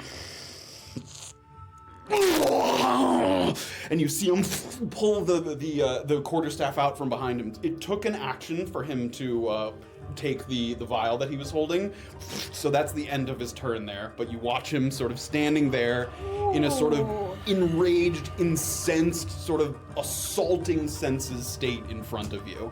And we're gonna go over to Erland. All right, I'm stepping forward after having struck him on the ground. Stepping forward again with another nunchaku. Okay. Nat one. Nat one. You go in for the nunchaku, and nat one. He reaches out, catches it in his hand, and he pulls it out of your grip, and you no longer have the nunchaku. Where is it? In his hand. Oh, it's he doesn't knock it away. He literally grabs it midair, and now he has two weapons, one quarterstaff and one nunchaku in his hand. Good. Great. I am going to... what do I want to do here? I'm going to attempt to use a key point. Okay. So let's see if I can do it first. So once again, Erland is under the effects of his sort of sepsis abilities. He's gone too far over his sepsis, which means that it's difficult to access some of his powers. Just failed. Just failed. So I can't. So you can see, or Safira and Orba can see Erland. He goes into kind of movements that you've seen him do a number of times, sort of channeling his monk energy. But as he gets to one point, you can see him just struggling to access that pool of energy within him, and he isn't able to come forward with another strike that you've seen him do a number of times. I'm gonna nudge Orba. Can you get that mace out of his hand? The nunchaku, can you get it out of his hand? I could try, but probably not. That's all for now, because this is in... Okay. Anything else? I mean, I'm in combat with him. Does that count as a bonus action still? Yes. You don't lose the key point, but it's still required. It does count as a bonus action? You had to try to do it, okay, so cool. it's still counted. Then that is my turn. Okay, Safira. So you saw, you do not get this, smell or sensation. You're too far away and it's not as familiar to you. You definitely saw him take something, you don't know what, and enter a kind of enraged I've seen state. people take extract for that purpose. Yes. Would I recognize that? Give me a nature check. It affects different people differently, and you haven't seen... I think I might. Nature? 18. 18. You take a look at him as he stands up, and during that moment where he almost roars, his eyes bug out wide. And you look at the whites of his eyes, and normally when someone sort of is... You can see the stress kind of blood vessels building in their eyes. It's red. You can see the little reddish veins in the eye. But it's this bluish green color that you've only seen one time before in your life. Okay. And it was in the caves of Kaira that you saw it. So then I'm gonna recognize kind that of sign. look at Orba and say, fuck this, that's extract. And I'm gonna take aim. And I'm gonna fire it. Give me an attack. Oh my god. I'm sorry, I'm worried about you now.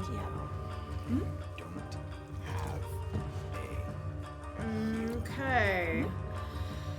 19 to hit. 19 to hit.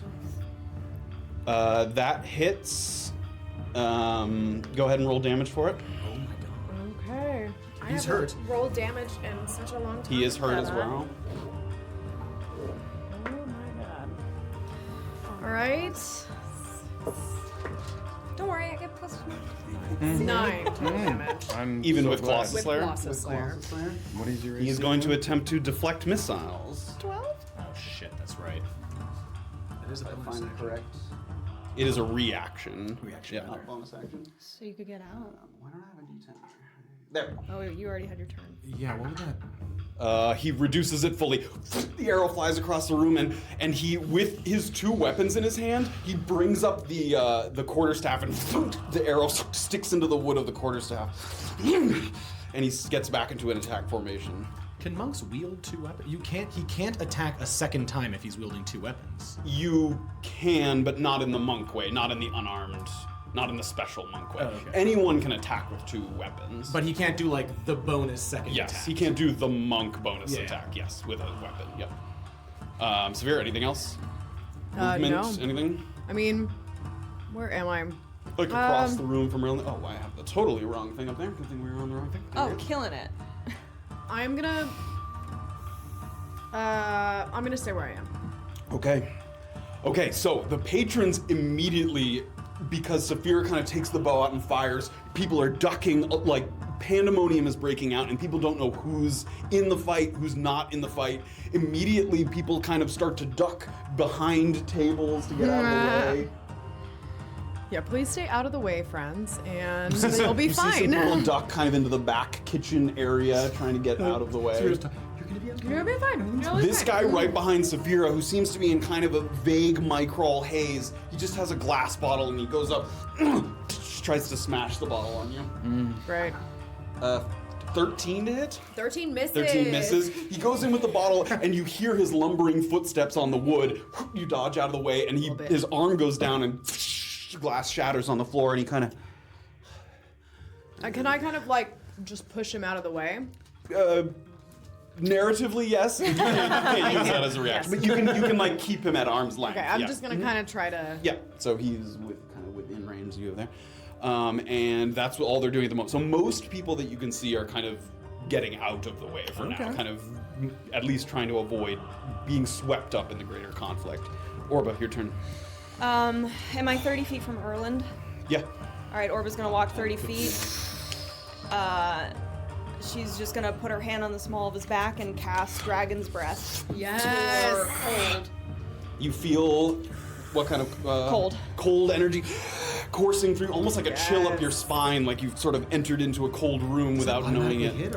It's a saving. It's a saving throw. When you Here, you can take it. It is a bonus action to breathe, correct? It is it's a bonus action to cast. Hold on. But then to use it. Erland's gonna die on No, this. the creature can use an action to exhale energy. Okay, so it takes an action for you to use the breath attack. Maybe hot juice was bonus action? I feel like hot juice was bonus action. Hot juice was bonus action.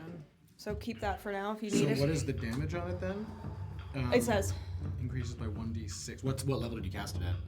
Oh, level 2. Okay. Yeah, I think that's... It's Because it's not above level 2 second, so spell. it's just 1d6? No.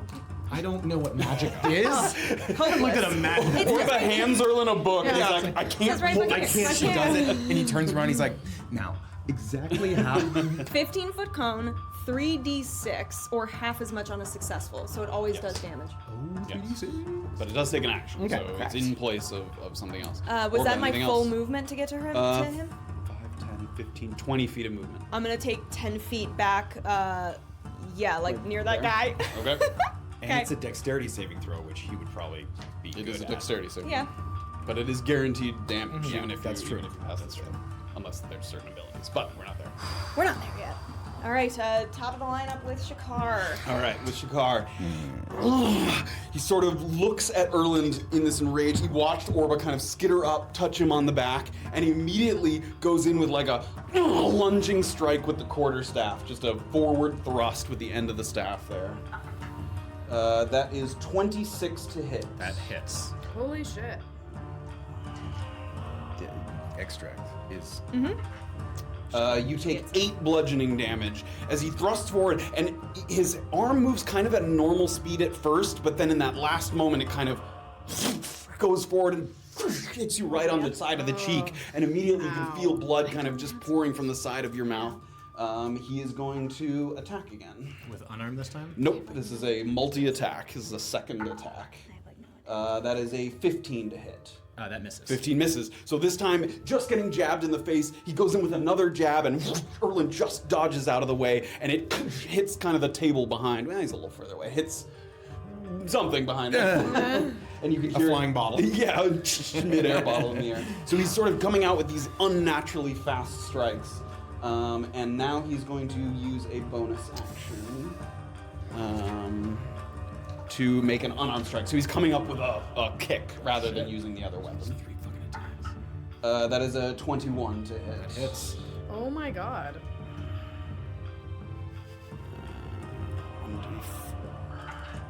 1d4. 6 bludgeoning damage. A jab, and then lightning quick, a foot comes up, strikes you in the side of the head, and he comes immediately back into sort of a settled position. Having used my kinetic extract, do I have a sense of how long this would last? Any weaknesses on it? Give me a nature check.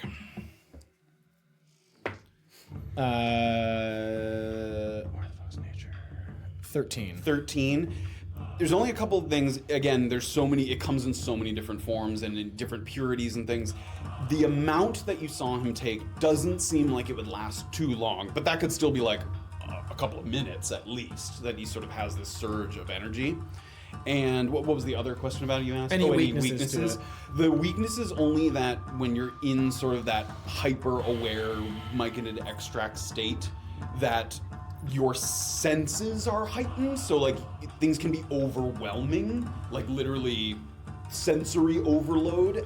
That's the only thing that you kind of remember from that experience is like getting too much stimulus that it like literally can overwhelm you. That's the only thing you remember about it. Okay. I am going to. Yeah. I'm going to attempt to use patient defense. Okay. Give me a Constitution save.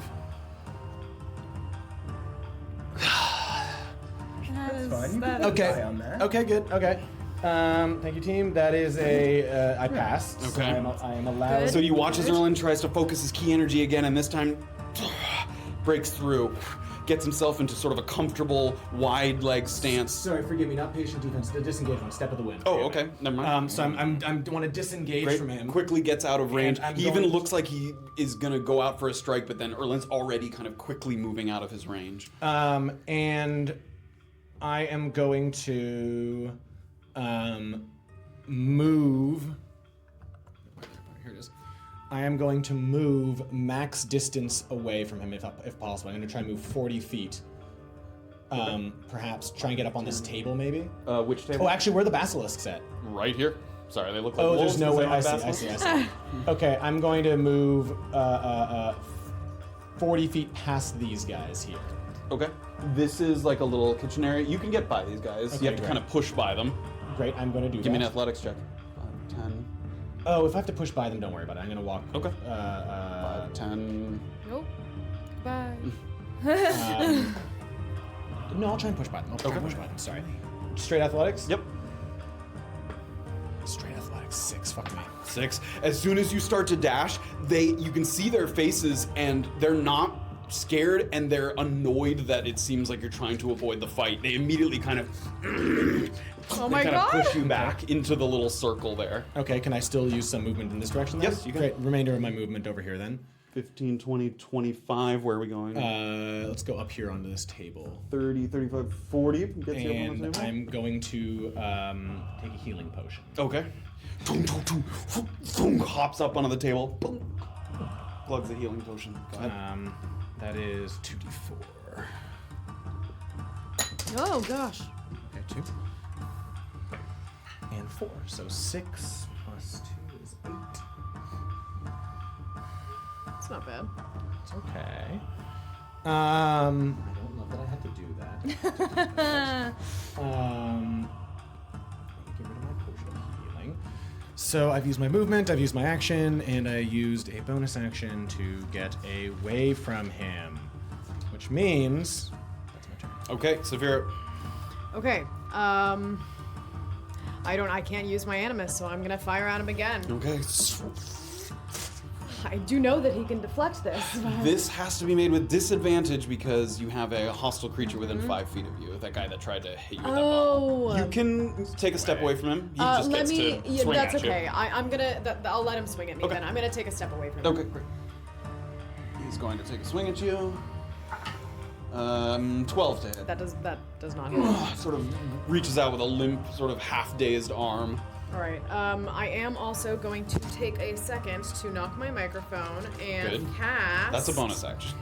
Yeah. Bonk. I'm gonna go ahead and cast Hunter's Mark Okay. on him. All right. Do units feel that being cast on them? Just out of I curiosity. don't know. What is the description of Hunter's It Mark? says you choose a creature you can see within range and mystically mark it as your quarry. Until the spell ends, you deal an extra 1d6 damage to the target whenever you hit it with a weapon attack, and you have advantage on any wisdom, perception, or wisdom survival checks you make to find it. If the target drops to 0 hit points before the spell ends, you can use a bonus action on a subsequent turn of They yours. don't know. It's like it's an innate sort of sense from Safira. Even you guys don't see the Right. Yeah, it's purely in her own mind that she's sort of marking it. That's an 11 to hit. 11 hits, and he sort of easily and deftly, and the arrow sticks in the wall behind him. Cool. I'm staying where I am. Okay. All right, the patrons. That lumbering guy behind Safira, he trips and falls kind of at your feet Okay. there. That's fine. You can stay there, buddy. And he's gonna take kind of a half-hearted. He Great. reaches into his belt and he pulls out like a makeshift shiv. Tries to take a swipe at you. Okay, bud. It's with disadvantage. 8 to hit. 8 misses. Absolutely not. Ruining it. Oh, I'm ruining it? Sort of looks like you might vomit. Yeah, no, so Okay, a lot of them still kind of cowering in various spots around the room, some of them cheering. This one here, he sort of he's by the table, he gives a quick look around. And he starts to run toward the cages over here. Don't do it, friend.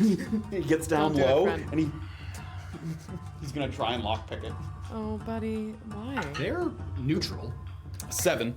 So he's like, he has some little splinter of wood that he's trying to... Isn't able to do so at the moment. Please don't All right, do that. Orba.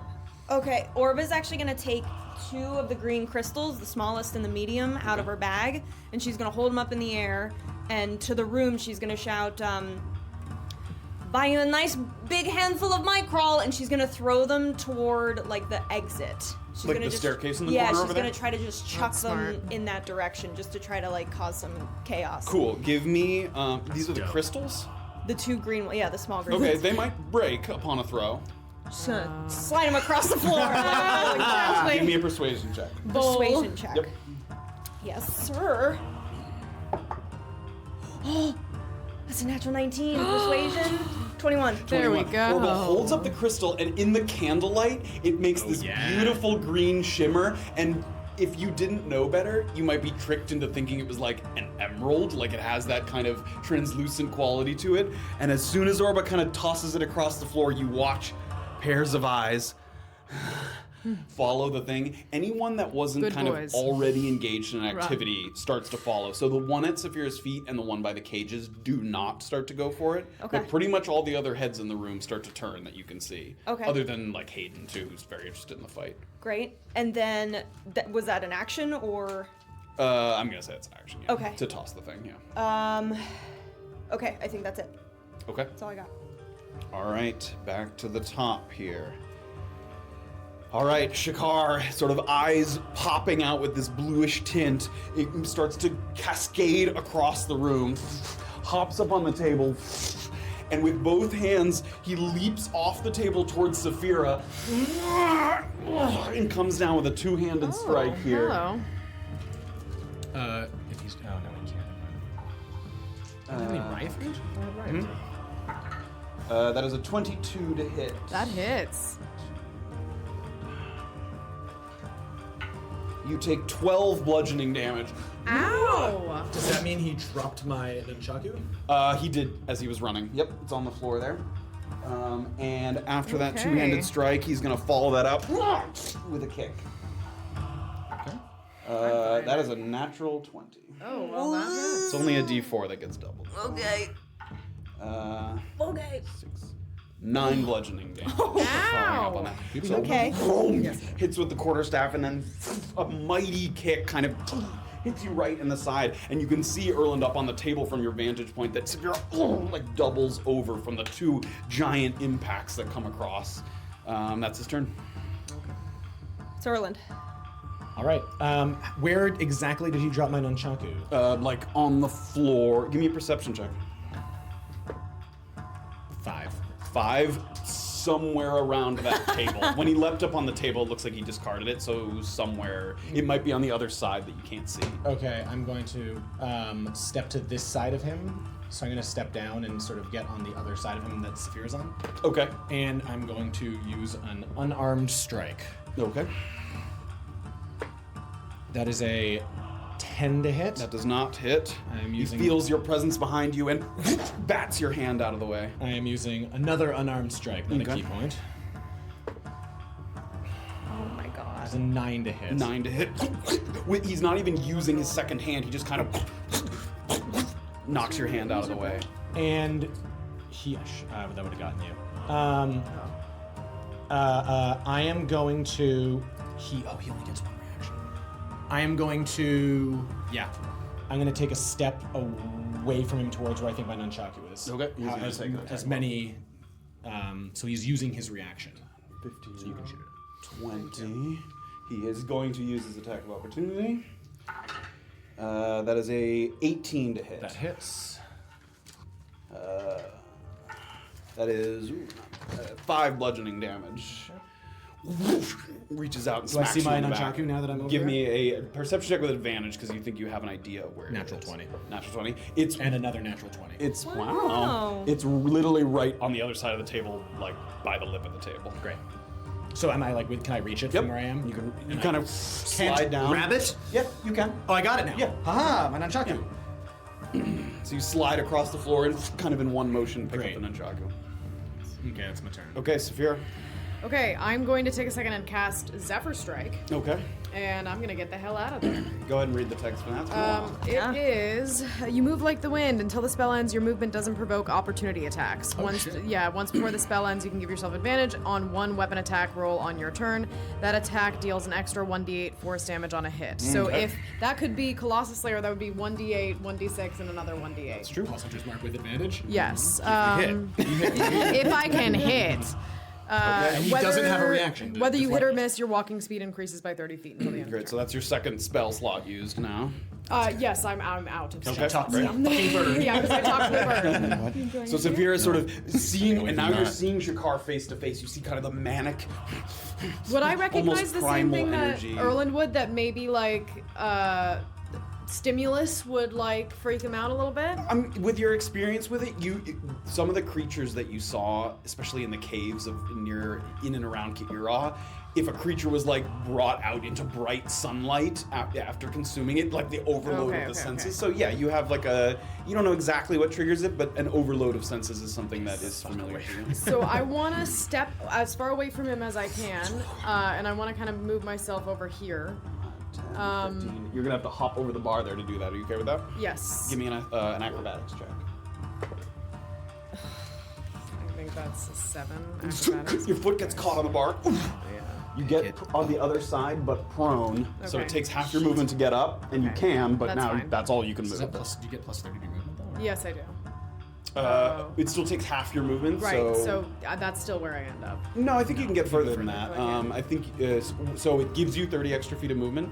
Yes. So you would have 60 total, but then that prone took half of that away. So you still have like, we'll say 15 feet of movement Okay, left. well then I'll scoot a little bit this way. Okay. And I'm going to kind of Assuming you don't wanna be next to as her. I'm doing that, I want to like almost like a war cry. I'm not going to do it at the risk of blowing out the mic, but like trying to do like the highest pitched scream that I can. Like trying to do like a shrill, like high pitched scream as I'm doing it. Okay. And then I want to take a shot at him. Okay. With advantage. The shot's with advantage. The shot if is you with choose advantage. to take it with advantage. I am going to take it with advantage. Okay. And let's. Okay.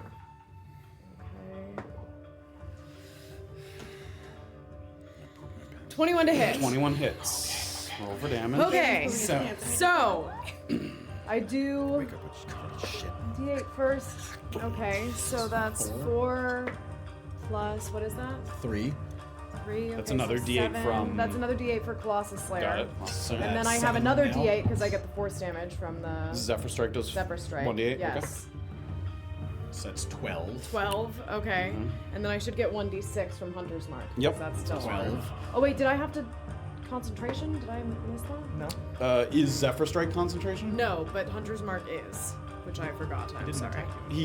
Since you cast Hunter's Mark, I'm just saying since I fell over. Attack you since you cast He Hunter's did. Mark. Give me a concentration Okay, save. so I will not roll that damage Yeah. yet. We'll just see. We'll add it if you I do not. maintain. I do not have concentration. Okay, so you just don't get the d6. 12 damage. Okay, that's fine. That would have been 1 extra damage. Okay, how much total was it? Sorry. 12. 12 damage. He Great. deflects this. He can't. He can't because Okay, he used his thank God. reaction to attack Erland. And the shot goes out, and this beam of force energy like trails behind it, almost like a wake, like you'd see with a boat. These like tendrils of force hits him, and he smashes against kind of the bookcase here on the far side.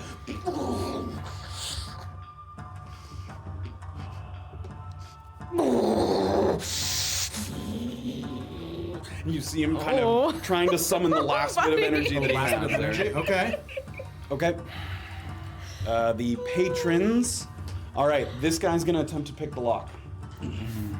Please be too drunk. Please be too drunk. It's a natural 20. No! Fuck me! I'm pretty close to those fucking things. Yeah? Well, he's gonna get first of all fucked by those. Yeah, I know. The creature sort of, you can see the blue eyes kind of flutter open of that first cage. They're two separate cages, so he has to unlock one of them, and he sort of moves over to the next cage. Oh my god. I'm gonna roll for the Buddy, basilisk. what is this doing for you? What I want to know is what are you 11 getting out for of the this? basilisk. Okay. So you still get to go. Blew my voice out, dude. Basilisk Yeah, you sounds. Nah, doing Shekar things. So they get added ahead of the patrons? Correct. Yeah, okay. Okay. And the only other patron, so most of the patrons start running for 15. My Quisto. Yeah. Are basilisks naturally aggressive? Do they attack if provoked? Do they attack movement? Give me a nature check. These ones might attack their jailers. Between all those people now, he has to like. You can't recall specifically. Yeah, that's true. Okay. That is the patrons. Orba. All right, so this guy looks like he's coming up on, like, he's looking a little tired, or... Sure. Okay. Orba's gonna cast Chill. The effects of whatever he has taken is masking his injuries and Right. weaknesses significantly. Orba's going to, she's first gonna cast Chill Touch at Shekar. Okay. That's an attack roll. It's a 9 to hit. Doesn't hit. Yep. Dodges out of the way of that spectral hand that appears. And then she's going to kind of nestle herself between Erland and Safira. Yeah. 10, 15, 20, like there? Yeah. Okay. Yeah. Maybe closer to Safira now that the basilisk is out. 25? Yeah. And that's my turn. Okay, back to the top. Shekar sort of he leans up away from the bookcase, and you can see almost like a wrecking ball hit the side of this bookcase. There's like an indentation of his body in the bookcase that he sort of picks himself up, and there's splinters hanging off of his back. Starts taking running. 15, 20, and once again a kind of two-handed running wall up right at Erland there. Blow on him. 17 to hit.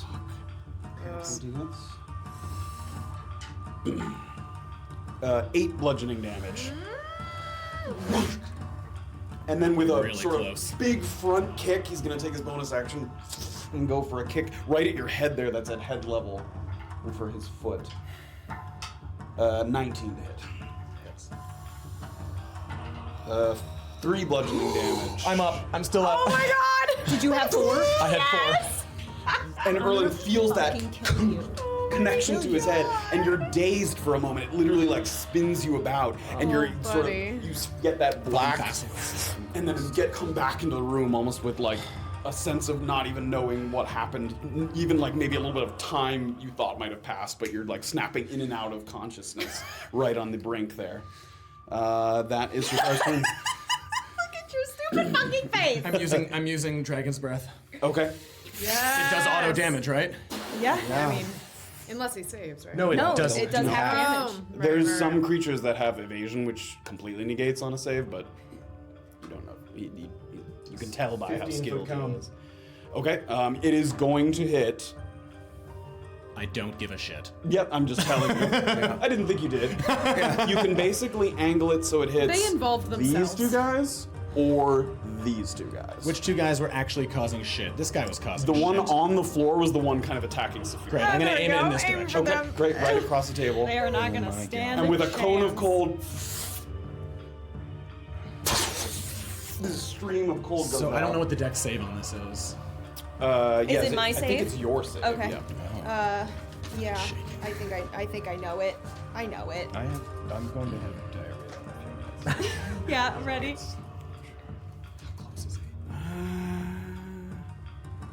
We're gonna go with Orba's. I think it actually might be Erland's, but it doesn't specify. Would it be like a spellcaster? Yeah, it My would wisdom be, modifier is +3. that's what a monk that would be your uses, spellcasting yeah. modifier. Let's look this up. And yours is. Mine's just to save some time. Mine's a 14. Is yours also a 14? Mine's a 16. No, the Wisdom. It's the save. Spellcaster save DC. Oh, okay, so 14. Okie dokie. 18. Okay. All right. So, Go ahead and roll the damage. okay, so I roll 3d6 here. 3d6 and then have it round Come down. on. 6, 7. 7, 3, rounded down. Oh, I'll also roll the saves for the other two people. Sorry, really quickly. Poor buddies. We don't care. Guy on the ground, 5. Dead. Guy standing up there, 7. Dead. So that was 7 7. damage to both of them.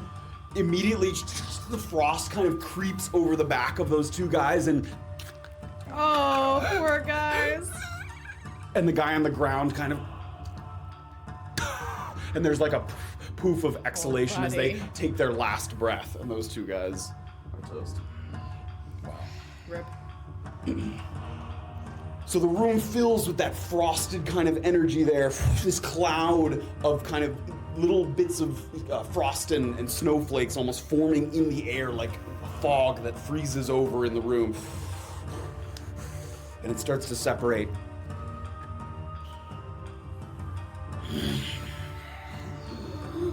And you can hear that like wheezing breath, and he looks down to his side, and there's like a split in his skin where the cold kind of frosted over it, and the blood started to drip out and then immediately froze over. So he has this like coagulated little no, we healed him. stitch on the side Yeah, of his oops, leg. we fixed On the him. side of, well, you ripped him open and No. then Put it back together. so he's standing there with the last bit of strength he has, and he's on the table, and the table itself is like Okay. tipping back and forth. I haven't used any movement. I'm gonna circle him. I'm gonna stay in contact with him. I'm gonna get to the other side of the table so that I'm between him and the basilisk. The other side of the table is like it's a 10-foot table. Oh, then then I'll stand up on the table with him. Okay. But I'm just gonna I want to get on the other side. Give me an acrobatics check. I want to get on the other side. 16. 16. Hop up onto the table. It starts to tip, and you immediately kind of whirl your way around to the other side. So the basilisk is, yeah, exactly. So I'm staying in contact with him. And as I get close to him, I'm just gonna go, is that all you've got? With like the last of my fighting just letting you know that I am. We can't fight anymore. Yeah, we're like, Erland. Erland. It's too late for that. That's an action. I have no. I mean, I guess actually, I'm going to. As a bonus action, I'm going to try and use. I'm going to try and use Step of the Wind as a bonus action Okay. To disengage? to step away from him. Yeah, to Oh, okay. disengage. I didn't know if you were trying to use patient defense, but yeah, No. great. Yep, another attempt here to use the key point. And again, feeling that energy blocked within you, unable to access your key powers. You guys got shots in here. Okay, or you can fucking pour a healing potion into my I face. think I'm just gonna puke into a corner. Actually, I'm gonna use my action. Okay, that's my turn. Okay, Safira. Okay, so hearing Erland say that, Safira, I want to do my best to get his attention as much as I can.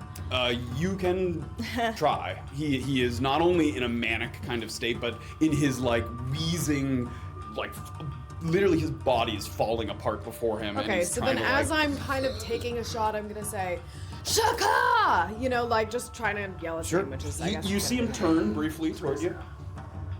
Oh god.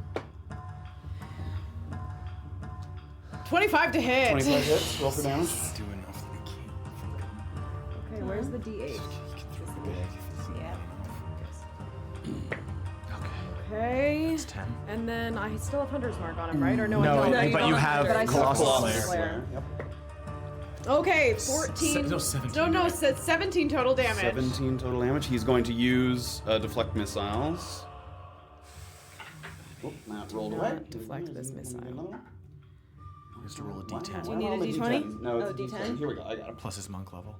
Plus monk level plus dexterity modifier. Okay, I think he's gonna block it. Yep, I think he blocked the whole thing. 8.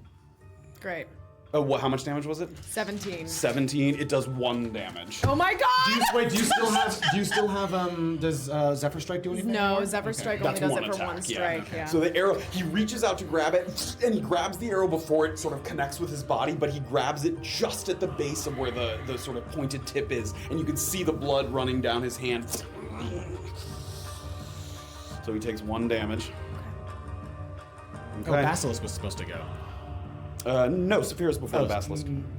No, Basilisks are 11. Oh yeah, basilisks are 11. I'm sorry. Oh, that's okay. They're slow. We'll do Basilisk after Safira. Sorry, I thought on mine I wrote it the wrong one. I didn't know. Anything else, Safira? No, I'm gonna hang out where I am. Okay. The Basilisk are like eyes kind of popping open.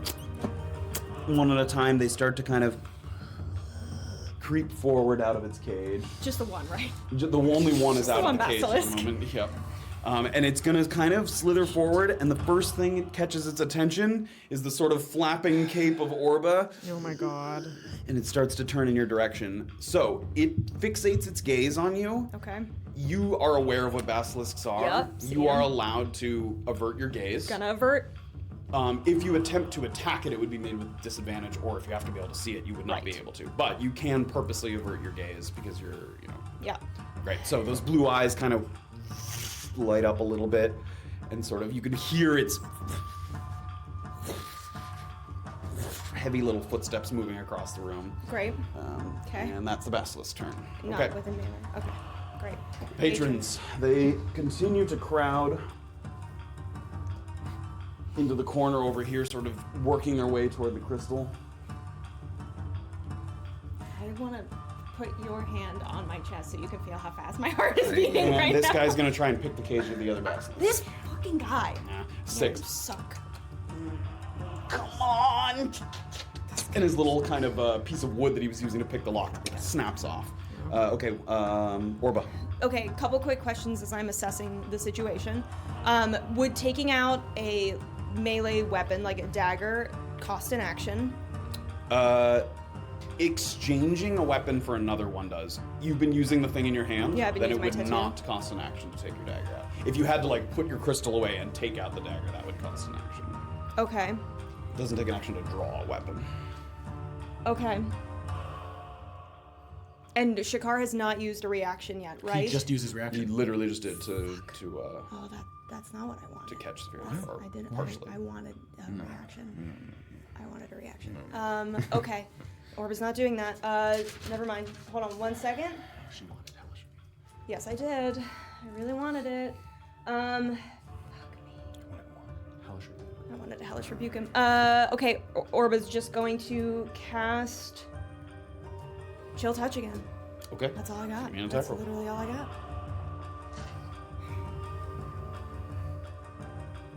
What would it be to hand a... No, Shekar is a turn. Never mind. All right, that's an 18 to hit. 18 There you hits. go. Roll for damage. Where's my D8? Chill I Touch. feel very useless when I'm shooting. D8. It's 3 damage, and he damage. can't heal. Can't heal. The spectral hand comes out. It tears at that little spot that was opened up by the frost energy, and immediately blood begins to trickle again as it opens up that wound. He pinches an arm to the side.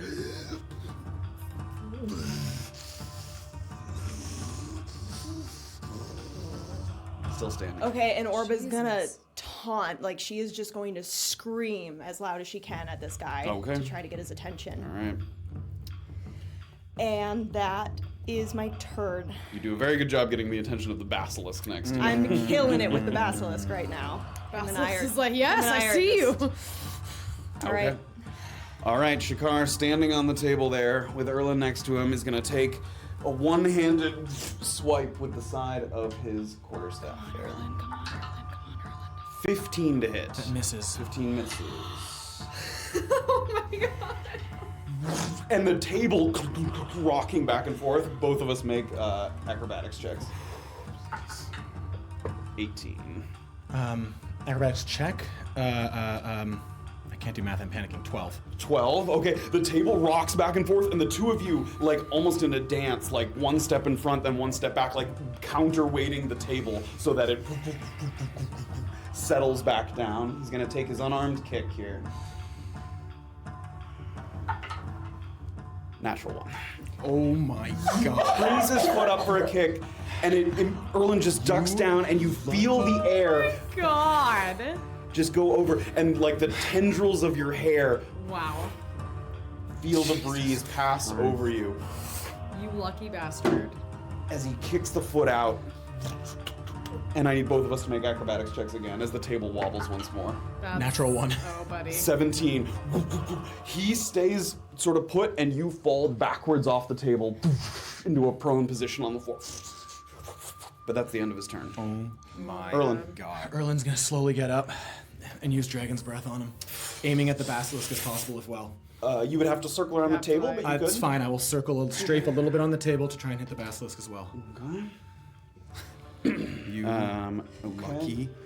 The basilisk is going to go first. 11. Fails. And Shekar. 18. Saves. But go ahead and roll your damage. Come on. 3d6. Yep. Oh, no. 5. 10. So 5. Show us how it's done. Erland slowly, in the- with the last of it, takes a step over and taking in all the sort of cold energy that he's feeling, just leans his head back, looks Shekar in the eye, smiles, and breathes the ice forward at him. And he makes eye contact with you kind of in that moment. And the two of you kind of connect for and you see something in his eyes that you've seen back at Atonement's end. Just that abject fear of it all coming crashing down. That sort of confidence that you've seen in all the monks that you've trained with. But in those final moments, it's almost impossible to not just have that flash of fear. You see that in his eyes, and the cold rolls over him. And he lands in like almost as if he landed in a snowbank, like little poof comes off the ground. How's the basilisk? The basilisk. 10 damage. Oh, buddy. I'm gonna give me an intimidation check after breathing that. I don't know how to do an intimidation check. 10. 10. It gets covered in the cold energy, and you can see it kind of peeling back some of its scales, and that it's in pain. Oh my god. And it turns around and crawls back towards its cage there. Buddy. This guy's like, hey, come on. And we will come out of combat.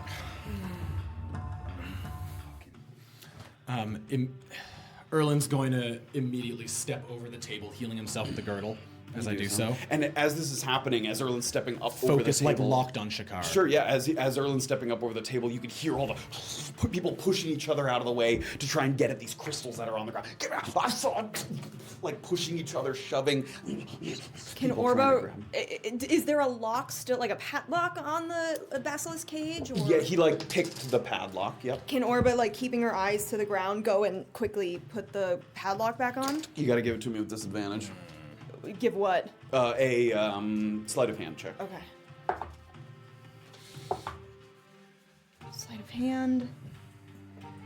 9. 9. As it kind of gets back into the cage, you're feeling around and you can't quite find the spot where the lock latches back on. You can close the cage. Okay. And it's closed. You might be able to like put something in front of it, but it's hard without kind of taking a moment to focus to actually get the lock back on. Okay, I think Orba's just gonna step away from the cage for a second and just Okay. kind of keep an eye on it, like feel if there's any kind of movement of the door opening again. I mean, You know? you can feel it moving around in the cage. It doesn't seem like it's actively trying to push against the door. Yeah, okay, she's just gonna keep a hand on it just to feel it. I'm gonna go up to Shekar and pat down the body. Do an investigation check. With advantage, you can have a second here. Although the room is Investigation 22. 22. Immediately as you're starting to pat him down, you get the sense that he knew he was coming here for a fight, possibly one to the death. He doesn't have much on him. Like you pat a couple pockets that would be a spot where people would keep a coin purse. There's no coin purse. He doesn't have much in the way of belongings on him. There's two things on him that you do find. One is a note.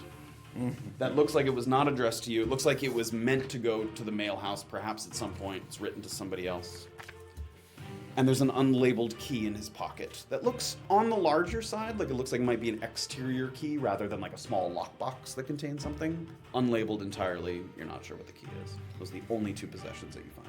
While he's doing that, Orba's gonna call out to Safira. Safira, help! And she's gonna like gesture to the. I'll run basilisk over cage. and kind of keep my eyes away. What do you need? Help me lock it. Oh. I can't look at the lock. I'm gonna try to lock it. Give me a sleight of hand with disadvantage. Okay. Oh, wow, that's not gonna work.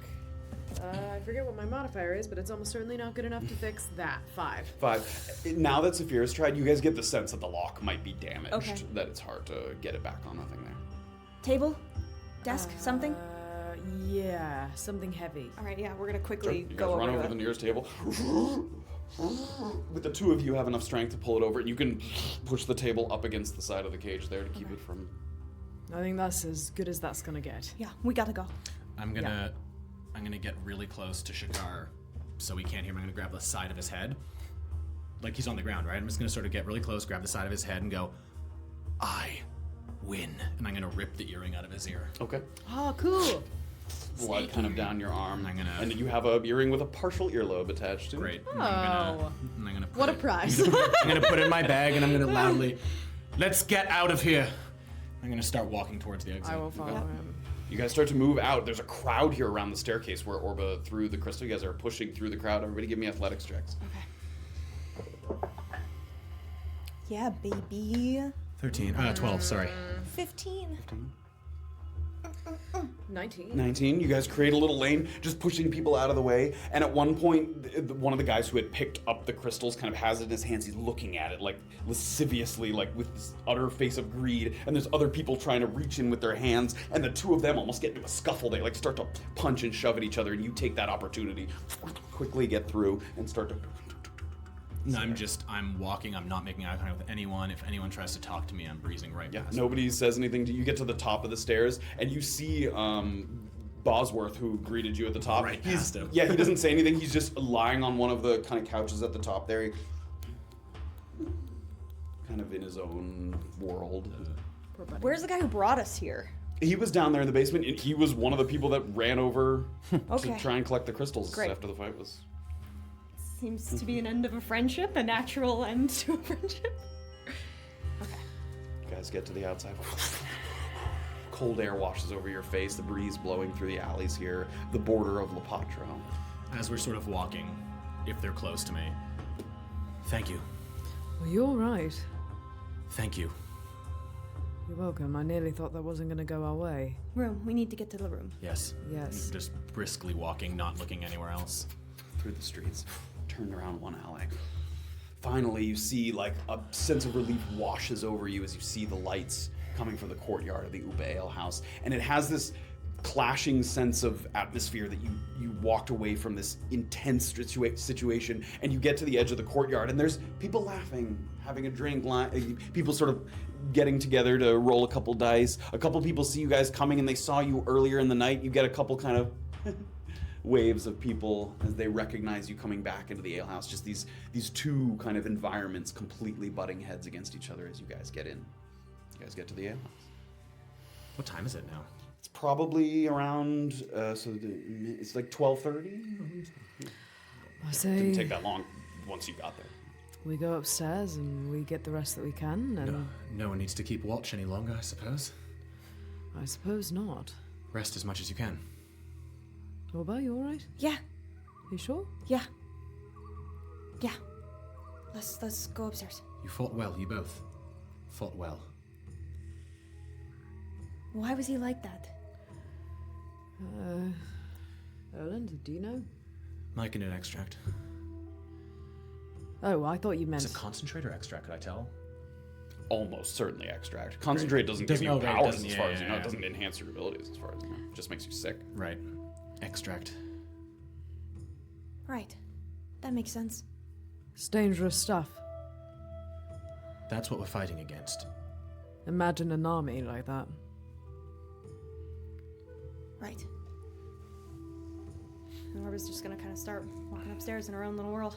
Let's follow back up to the room. Erland's actually gonna sit at the bar for a sec. Okay. Just order a I'll just sit order down a with quick him. Order an ale. Okay. The two of you walk over to the bar. You see, and again, none the wiser, Curve kind of comes over. Hi, can I get you something? Please, another ale. Another ale. Of course, sure. He sort of gives you guys a little look. Everything all right? Yes. Great. Sorry, was it the All Hands or the Best West Mead? You wanted the ale. Sorry, the All Hands ale. Yes, all hands Great, is 4 copper. great. Great. Right. Turns, slides a couple ales across. He gives you a little once over. There's, dried blood or partially dried blood along some of your arms. Still veins kind of popping out from your face a little bit through the use of the sepsis abilities. But he doesn't comment. 4 copper? 4 copper. Remind me of the drinking rules. I think this is my 3rd drink. It's 3 plus your Constitution modifier. So you're drunk. I have to do a You have to do a Constitution save. Constitution save.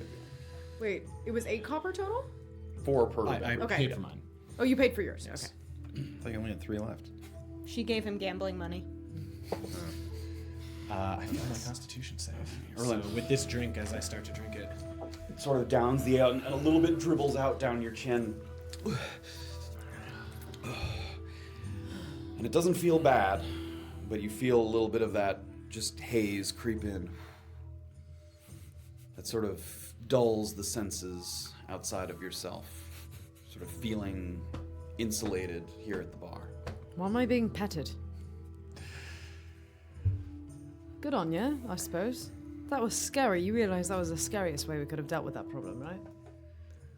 we won. You did, yes. We did. That was good. The I was archery, useless. the bow. That was infuriating. That was the brilliant. fact that you got guys him can right catch those, between- absolutely infuriating. That was brilliant. Can I give you some advice next time? Oh, no. Next time you're firing, try and wait until we've used up all of our dodging energy. If you just wait a little bit, then you can really get us afterwards.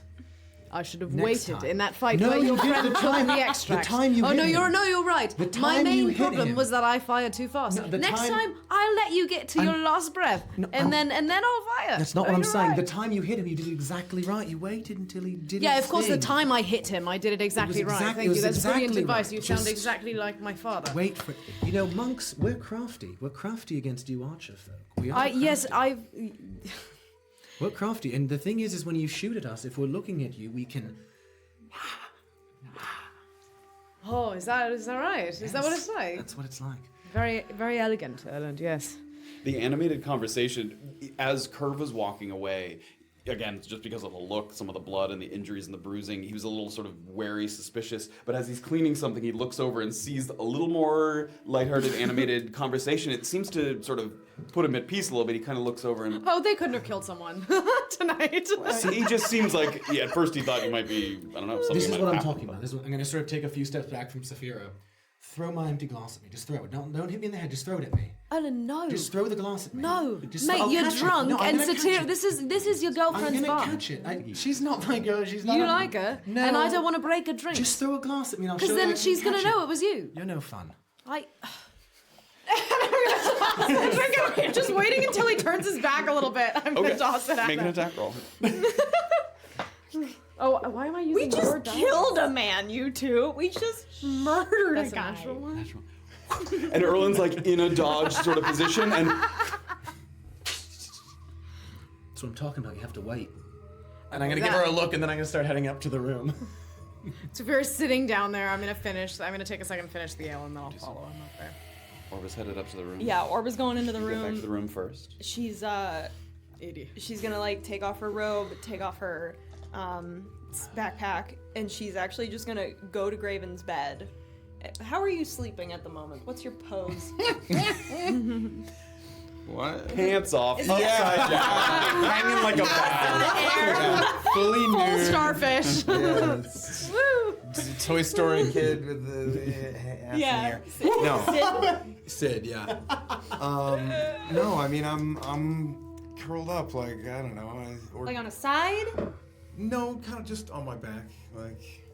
Or was gonna like get into his bed and just kind of like with her back facing him, like she's on her side, and she's just gonna try to like nuzzle up against Graven and just kind of cuddle a little bit. Okay. He's in the bigger bed. There's room here to kind of curl. Do I sense? I'm small. But yeah, Orba's gonna just try to get a little comfort. Okay, you do so. Time passes. I'm up at the room. Yep. I'm gonna Erland finds his way to the come room. into bed with GGG next to me and kind of hold it a little bit. You sort of stare at the blank page, and your eyes start to feel heavy. And a couple times you kind of flitter open just to see. And as your eyes close, empty pages all the way. Safira finds her way back up. Yep, I am gonna go to sleep. Find your way to bed. And the group goes to sleep. A final sleep here in Vikapura before your departure.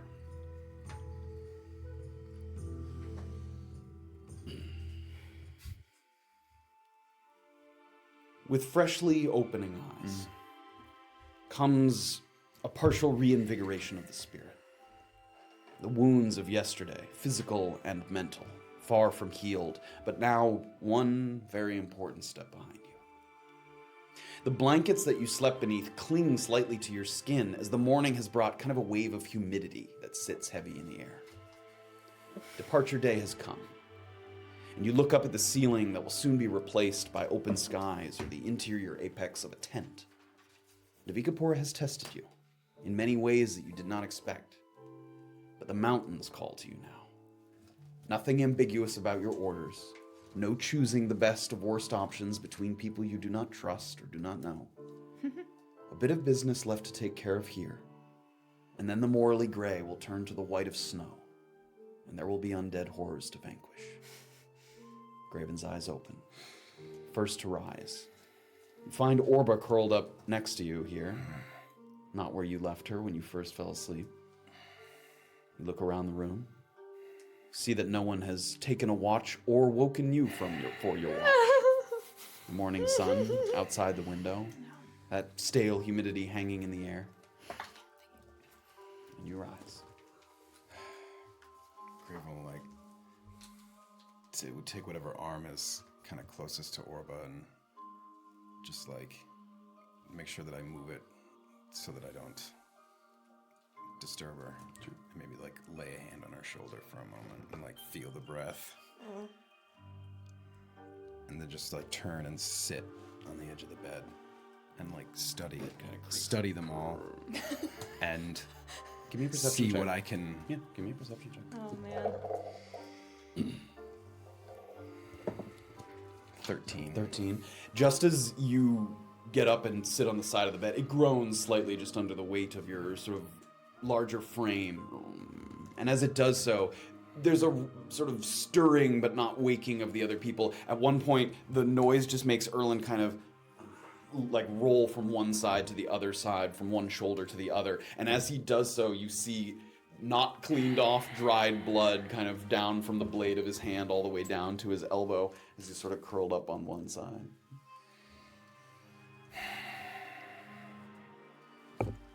Just eyes boring into the side of Erland's head. Graven's just gonna sit there and in giant, kind of under his breath,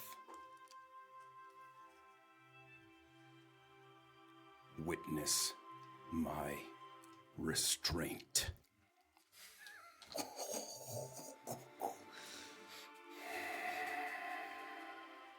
I'll just wait for everybody else to wake up. Okay. To do so, how long do you start to wait? Oh, they are just sleeping, right? Okay. Yes. Okay. What You can start to wait. Yeah. You have woken at around 6 o'clock. Okay. To go fight that fight. Yep. You can you wait for a few minutes to see if they stir, but you stir. see no evidence of anything. The sleep seems quite heavy around the room. Yeah.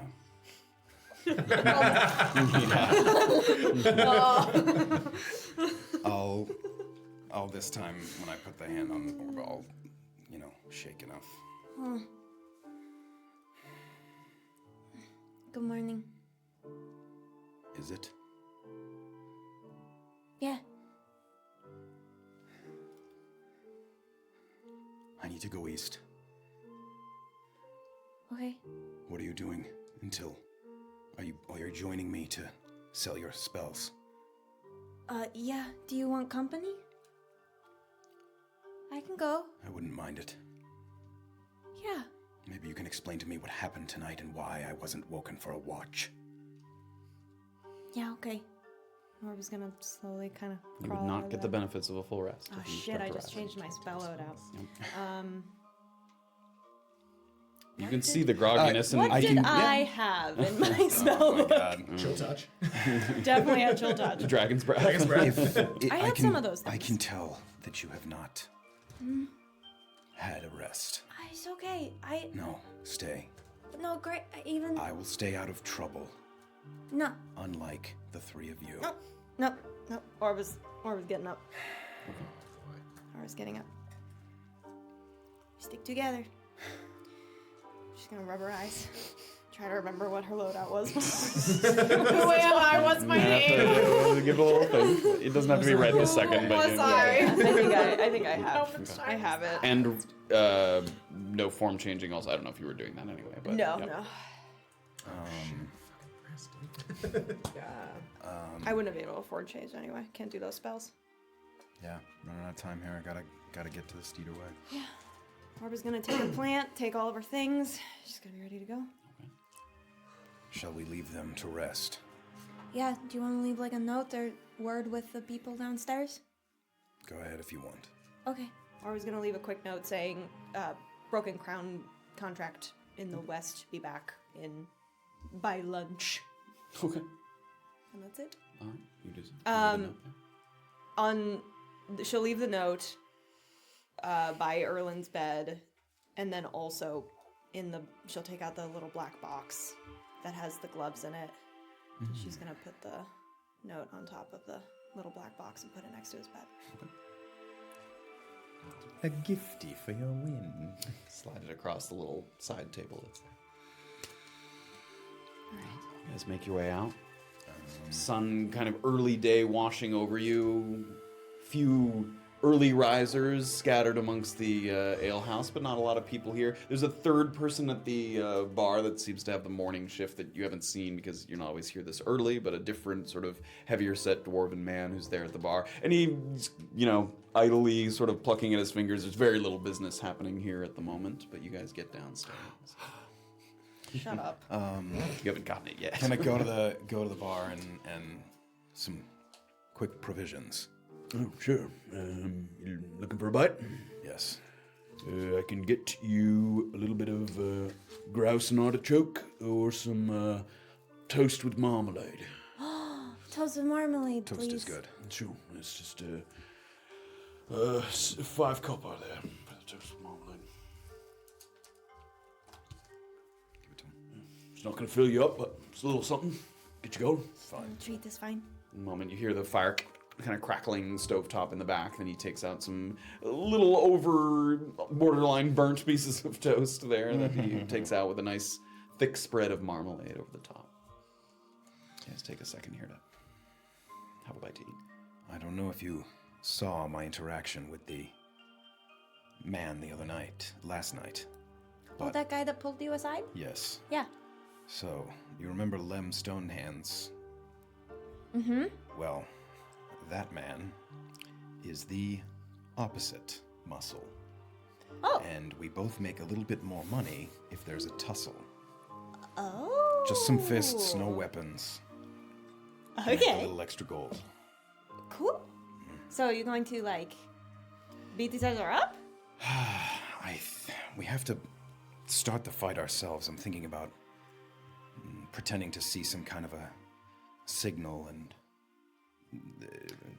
say that basically I think that he and whoever is on the other side of the negotiation are trying to cheat Lem in some way, and I'll, intervene. Yeah, got it.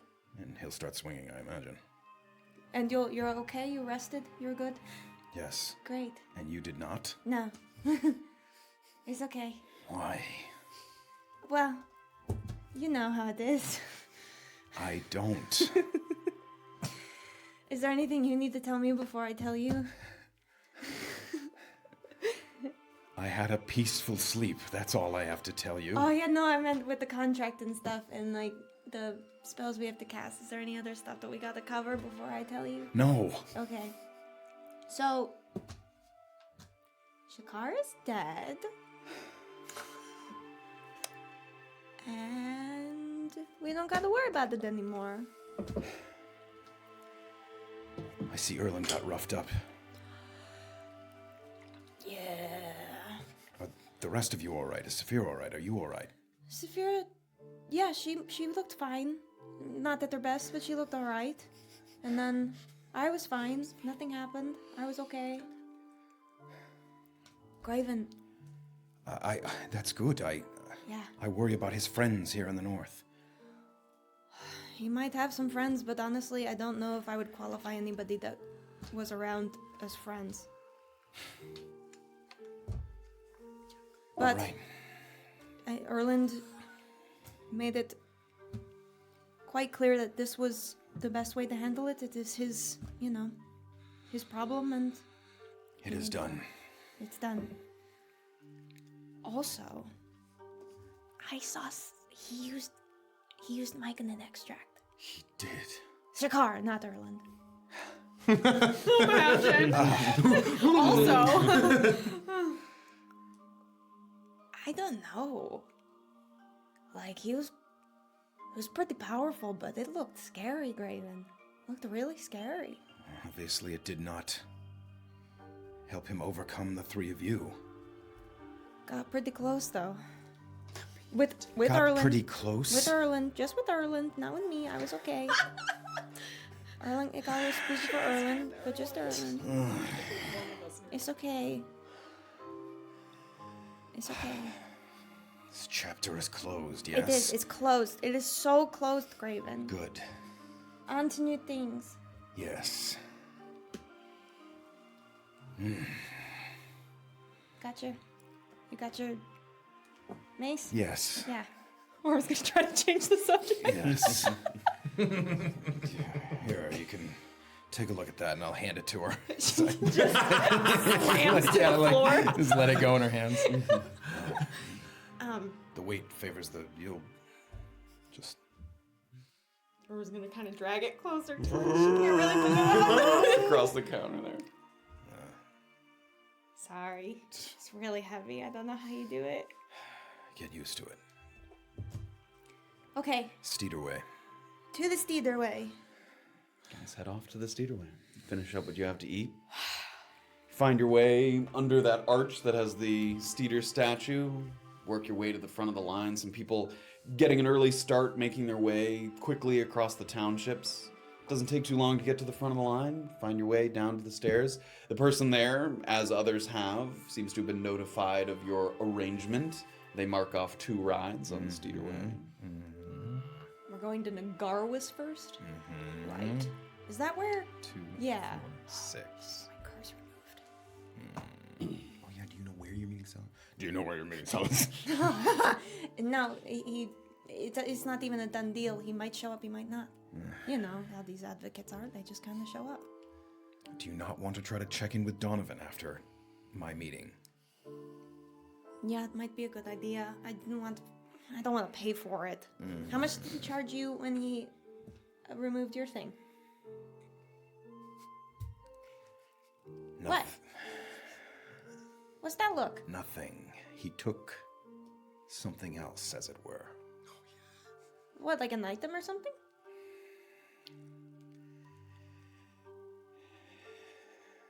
some of my connection. What?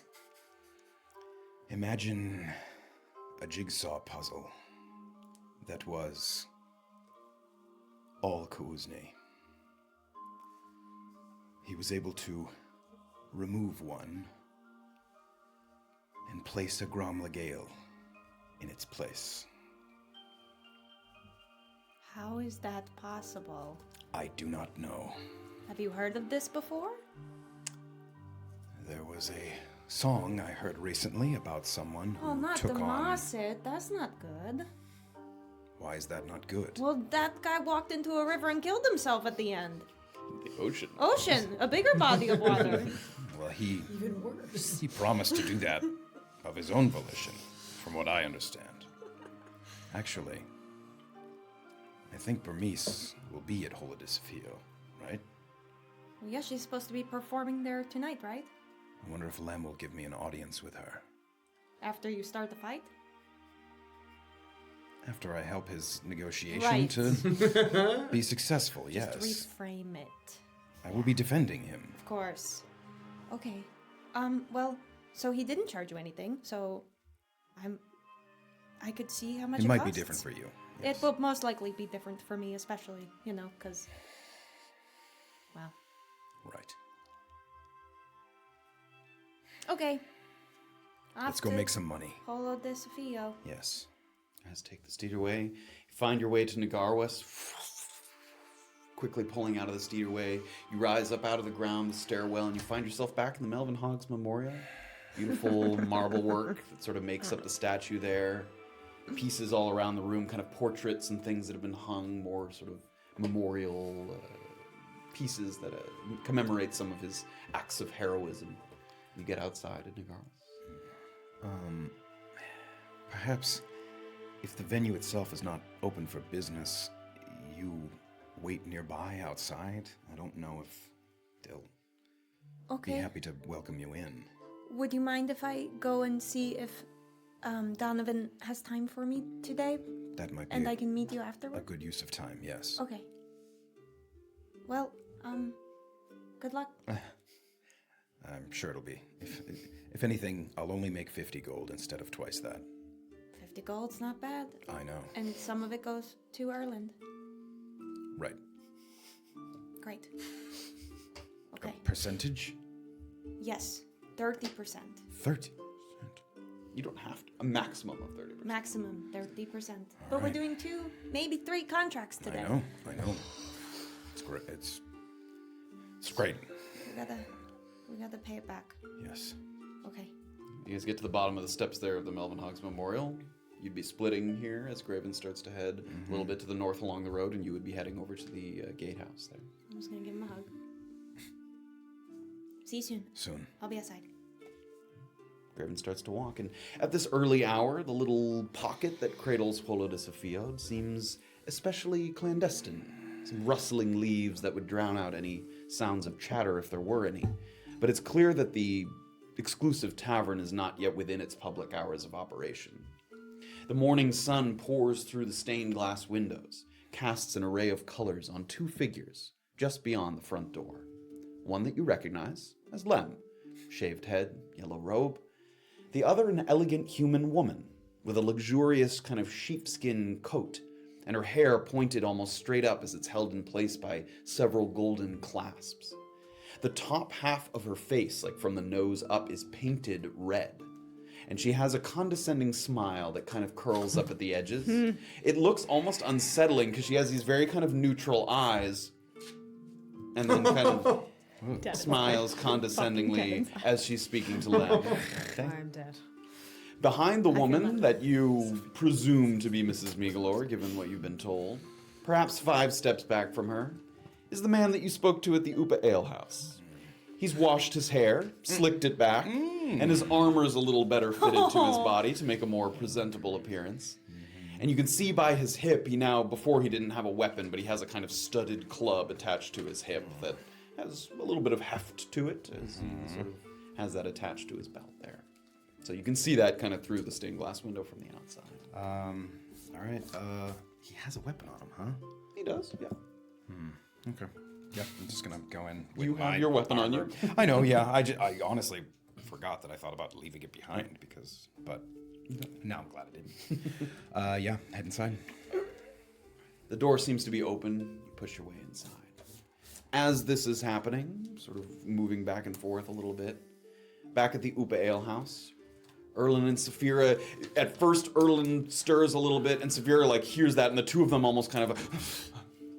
And then you realize that you've sort of woken each other almost, and you look around the room and see that Graven and Orba have vacated. Oh. I suppose they went. Yeah. Well, Orba wasn't supposed to wake up that early. Yeah. So what? And I'm gonna start looking around the room for the note I assume they must have left. I'm gonna go to close the book and I assume find. We'll say that because you put it with Erland's gloves, Erland, right? yeah. So Erland finds both a little sort of box and a note on top. What does the note say? Sorry. Doing Broken Crown contracts in the West, back by lunch. Back by lunch. Any XOXO? It's written very Gossip nicely. girl. They're Sorry, what did you say? I was thinking about that joke I was gonna make the whole Oh time. my god! You don't get to know. The note burns in your Yep. hand. It's a one-time read note. It says, we are doing contracts Okay. on the West. Okay. Be Says it in back. this tone. Be back before lunch, bitch. They're doing contracts in the West and they're gonna be back before lunch. There you go. Okay. And I'm gonna sort of look at the sort of thing she You- left me. It's in like a little box. You slide the top open. You find a little pair of black fingerless Oh, gloves look there. at that. You've Oh. got a pair of riding gloves? What are those? No, I think they're fighting gloves. Oh, that makes more sense. Um, So nice. A gift. yes. Without a description and without sitting Ah, to attune, shit, yeah. you don't know what they do. But it's Would a I nice- know that I would need to attune to something like this? Or? You would know that if these gloves are magical. Like if I'm trying them on, do I get any sense of I need to attune to them? or- Not really, honestly. They Okay. seem like a very well crafted set of gloves. I'm just gonna put the gloves on. Sure, And you do so. they look quite nice, actually. Perhaps absorb damage when I. I have no idea what they do, but they look cool. Guess. So I was supposed to see Sarndero, although what time is it about now? So you guys woke up at probably around 8:30. So I'm wondering if I should go off and do that now. Well, sure, I have. If we're meeting back up in the afternoon, I suppose. I can come with I'm you. assuming they're going to meet here, though that wasn't specified in there. Yes, I would assume they're I would coming back assume. here in the afternoon. I can come with you. I have nothing Okay, sure. else I mean, to do in Navikapura now. It's not going to be very exciting. It just sort of all happens in my head. But yeah. Oh, I'd like to find out where the glassmaker is. Oh, right. To see The if one I that can. I'm works going to with sort of Marvin. dig through my bag and see if I can't figure out if we can acquire this, perhaps. Yeah. I was like, what is Flawless that? execution. Right, I think that's a great silly. idea. So do you want to go do that then? And I No, should I'll go- ask at the barkeep where. Do you want to give me that? I can put it up on Great. I'll ask the barkeep where this Miss Pleasance is located, and we can sort of formulate a plan then. Okay, I did want to try to see San before we leave. Fucking head. Yeah, you're gonna need water and probably Yes. food.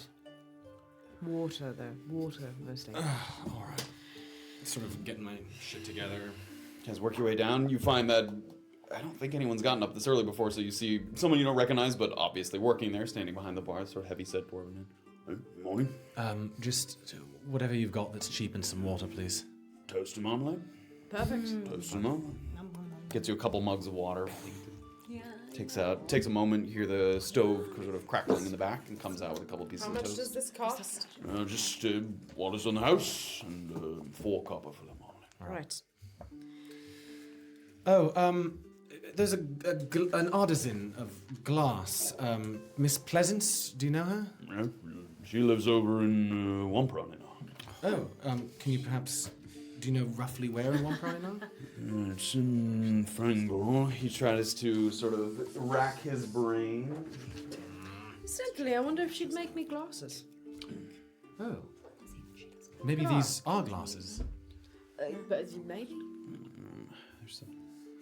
Ooh, make sure I pick the right place. That was weird. It is. There's something on the battle map, so I'm not going to use that. It's this L-shaped building right here.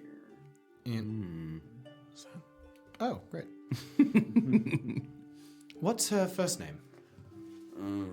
Tessa. Tessa.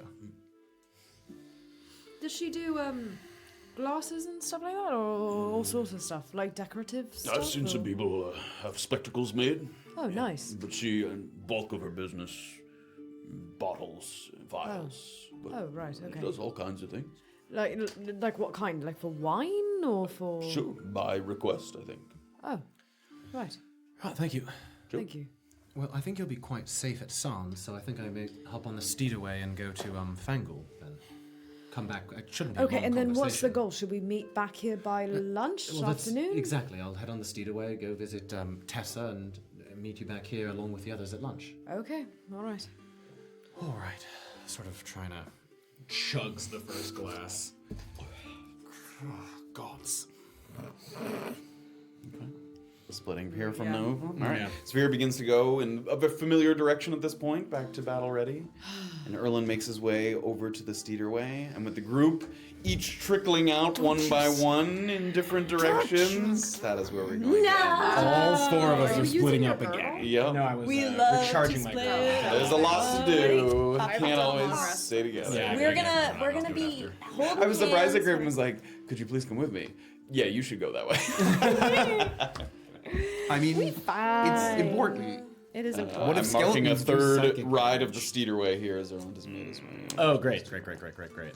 Doing the long rest. If things we right get now. back to the Steederway and I can't get on for free. Erland's just joyriding. Yeah. He's like, could you punch my card? Take me for a ride, Yeah. Birch. Birch, I get a free frozen yogurt. I use it 10 times today. That is where we're going to end for the evening. Oh, I got some. We had some gifted subs. Somber777 gifted 5 subs.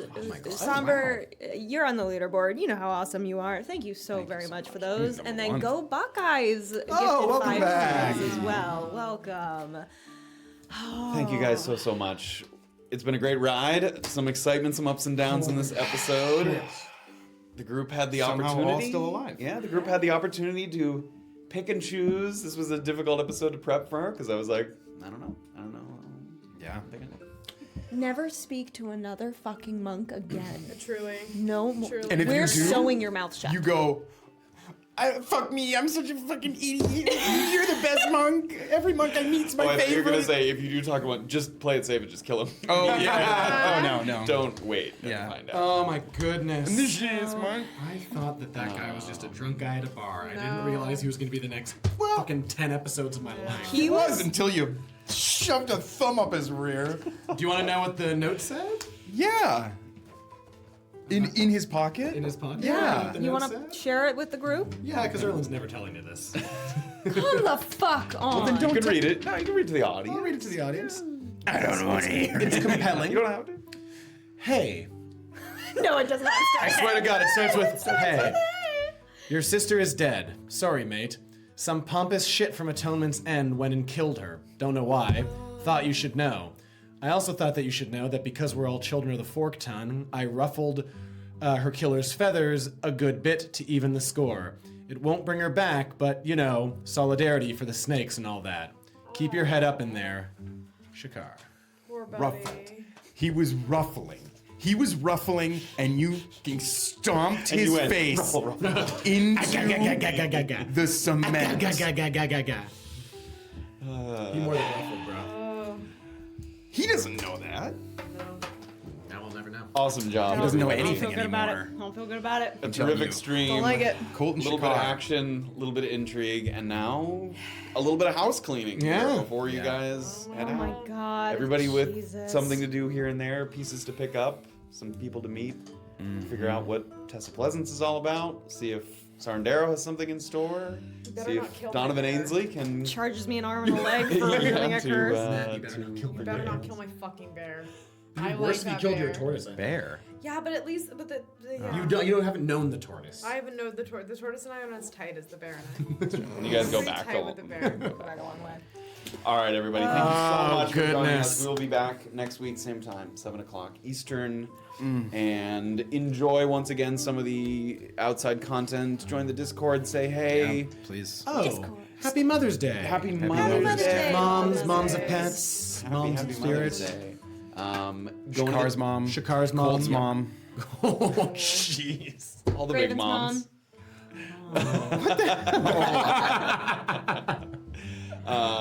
Yeah, what I was gonna say, go to the Discord and say if you thought they picked the right of the 3 choices. Oh, good prompt. Good prompt. Should they have rid themselves or kind of did rid themselves? Yeah. Or almost died and rid themselves. Yeah. Thank you guys so much. We'll see you next time on Tabletop Thank you Notch. all so very much. Have a good night. Have a good week. Goodbye.